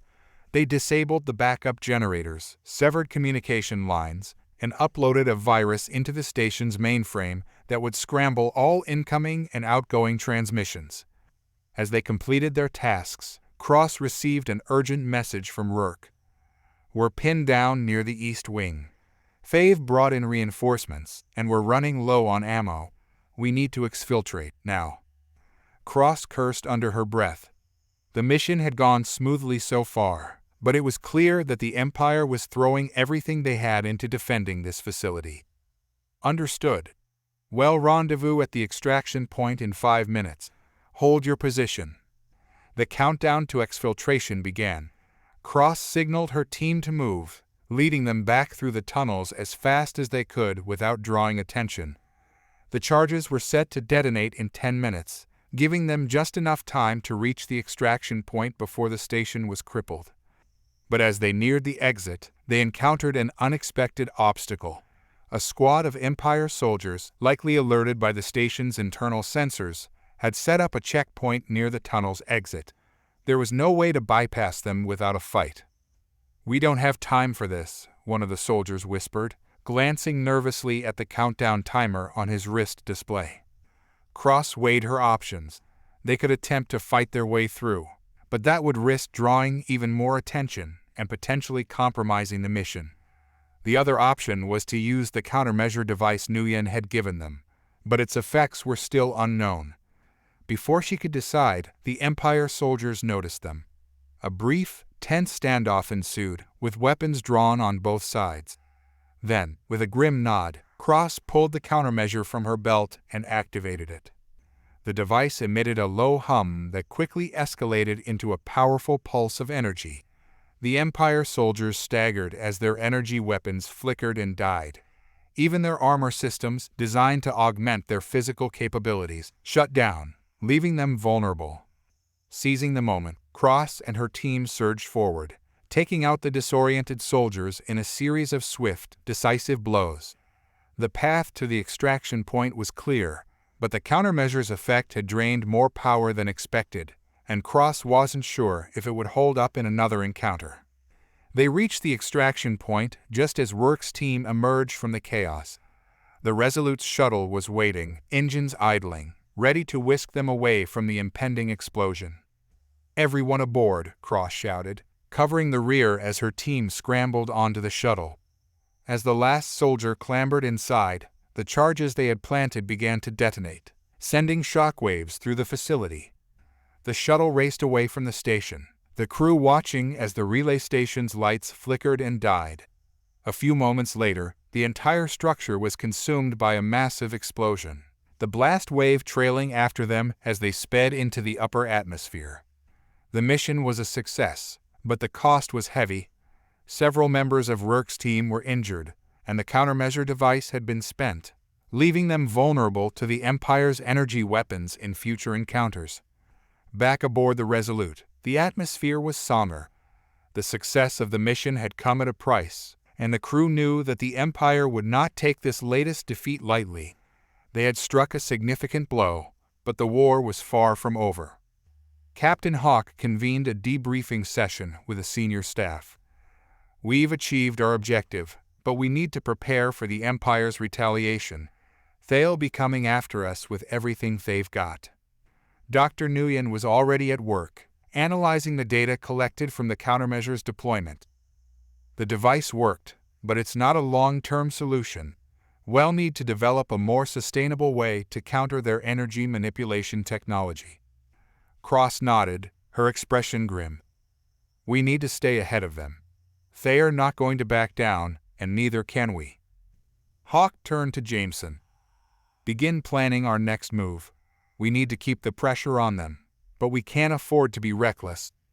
Every step we take from here on out needs to be calculated." Jameson nodded, already lost in thought as he considered their options. "I'll have a plan ready by the end of the day."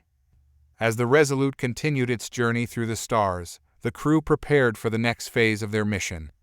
The war against the Empire was intensifying, and the stakes were higher than ever. But despite the challenges, the crew remained resolute in their determination to fight for humanity's survival. In the quiet moments between battles, thoughts of Earth and the child who had sparked this conflict weighed heavily on everyone's minds. They were fighting not just for themselves, but for every human who had suffered under the Empire's tyranny. The vastness of space stretched out before the crew of the Resolute, an infinite expanse of darkness dotted with distant stars. As the ship glided silently through the void, the crew was engulfed in a tense anticipation, knowing that the next step could determine the fate of the war. The destruction of the relay station had sent shockwaves throughout the Empire, but it also left the Resolute and its crew as the prime target of the Empire's wrath. In the war room, Captain Hawke stood before the holographic display, his face a mask of concentration. He was surrounded by his senior officers, Lieutenant Cross, Dr. Nguyen, Commander Jameson, and Sergeant Rurkyal, of whom bore the weight of their recent successes and the losses that accompanied them. We've crippled their communications, but we know the Empire won't let this slide, Hawke began, his voice firm but laced with a hint of concern. We need to anticipate their next move. The Empire is going to come after us with everything they've got. Jameson adjusted the display, zooming in on a section of space that had been highlighted in red. Our intelligence suggests that the Empire is regrouping their forces at these coordinates. It's a remote system, strategically positioned to allow them to launch a counteroffensive. If we strike now, we could catch them off guard. Cross leaned in, her eyes narrowing as she studied the data. It's a risk. If we're wrong about their position, we could end up walking into a trap. But if we're right, we could deliver a crippling blow to their military capability. Dr. Nguyen, who had been silent up until now, spoke up. Before we make any moves, we need to address our vulnerabilities. The countermeasure we deployed at the relay station was effective, but it's not reliable. We can't afford to depend on it in a prolonged engagement. Hawke nodded, turning to her. What are our options? Nguyen took a deep breath, the strain of the past few weeks evident in her posture. I've been working on refining the countermeasure, but I need more time. We could enhance its range and effectiveness, but that would require extensive modifications to the ship's power grid. Alternatively, we could focus on defensive measures, improving our shields and hull integrity to withstand their energy-based attacks. Rourke, ever the pragmatist, chimed in. We need something that works now. The Empire isn't going to give us time to perfect our tech. Whatever we do, we need to make sure it's something we can deploy in the heat of battle. The room fell into a contemplative silence as the officers weighed their options. Each knew the gravity of the situation. They were outnumbered, outgunned, and facing an enemy that had shown itself to be ruthless and cunning. Yet, they had come this far, defying the odds and proving time and again that humanity was not to be underestimated. Finally, Hawke made his decision. We'll split our efforts. Dr. Nguyen, focus on improving the countermeasure, but don't neglect our defensive systems. Jameson, coordinate with the engineering teams to implement any upgrades you can in the time we have. Cross, prepare the crew for a potential engagement. We're going after the Empire's fleet, but we're going in prepared. Preparations began immediately. The Resolute's crew worked around the clock, racing against the ticking clock as they fortified their ship for the coming battle. The engineering teams, under Jameson's direction, rerouted power systems, reinforced bulkheads, and installed new shielding technology that Nguyen had devised. Meanwhile, Cross drilled the crew relentlessly, ensuring that every soldier was ready to face the Empire's forces head-on. Tension hung thick in the air. Despite the frenetic activity, there was an undercurrent of fear of what was to come, fear of failure, and fear of the unknown. The crew knew that this mission could very well be their last, and yet there was a grim determination that kept them pushing forward. They were not just fighting for themselves, they were fighting for Earth, for humanity, and for the memory of the innocent lives lost in the Empire's brutal campaign. As the final hours before the jump approached, Hawke gathered his senior staff for one last briefing. The mood was somber but resolute, each officer aware that they were about to embark on a mission that could change the course of the war. We've been through a lot together, Hawke began, his voice steady. We've lost friends, comrades, and countless innocent lives have been taken by the Empire. But we've also proven that humanity will not be easily defeated. This mission is our chance to turn the tide. We may be outnumbered, but we are not outmatched. Our strength lies in our unity, our resolve, and our willingness to fight for what's right. He looked each of them in the eye, drawing strength from their unwavering gazes. Let's make sure that every sacrifice we've made counts. Let's show the Empire that humanity is not just another race to be conquered. We are the ones who will write the future of this galaxy. With those final words, the briefing ended, and the officers returned to their stations. The Resolute was ready. The jump to the Empire's stronghold was executed flawlessly, the Resolute emerging from hyperspace on the edge of the remote system. Before them lay the Empire's fleet, a formidable array of warships bristling with weaponry. The element of surprise was on their side, but they knew it wouldn't last long. Hawke wasted no time. All stations, prepare for combat. Lieutenant Cross, initiate the attack plan.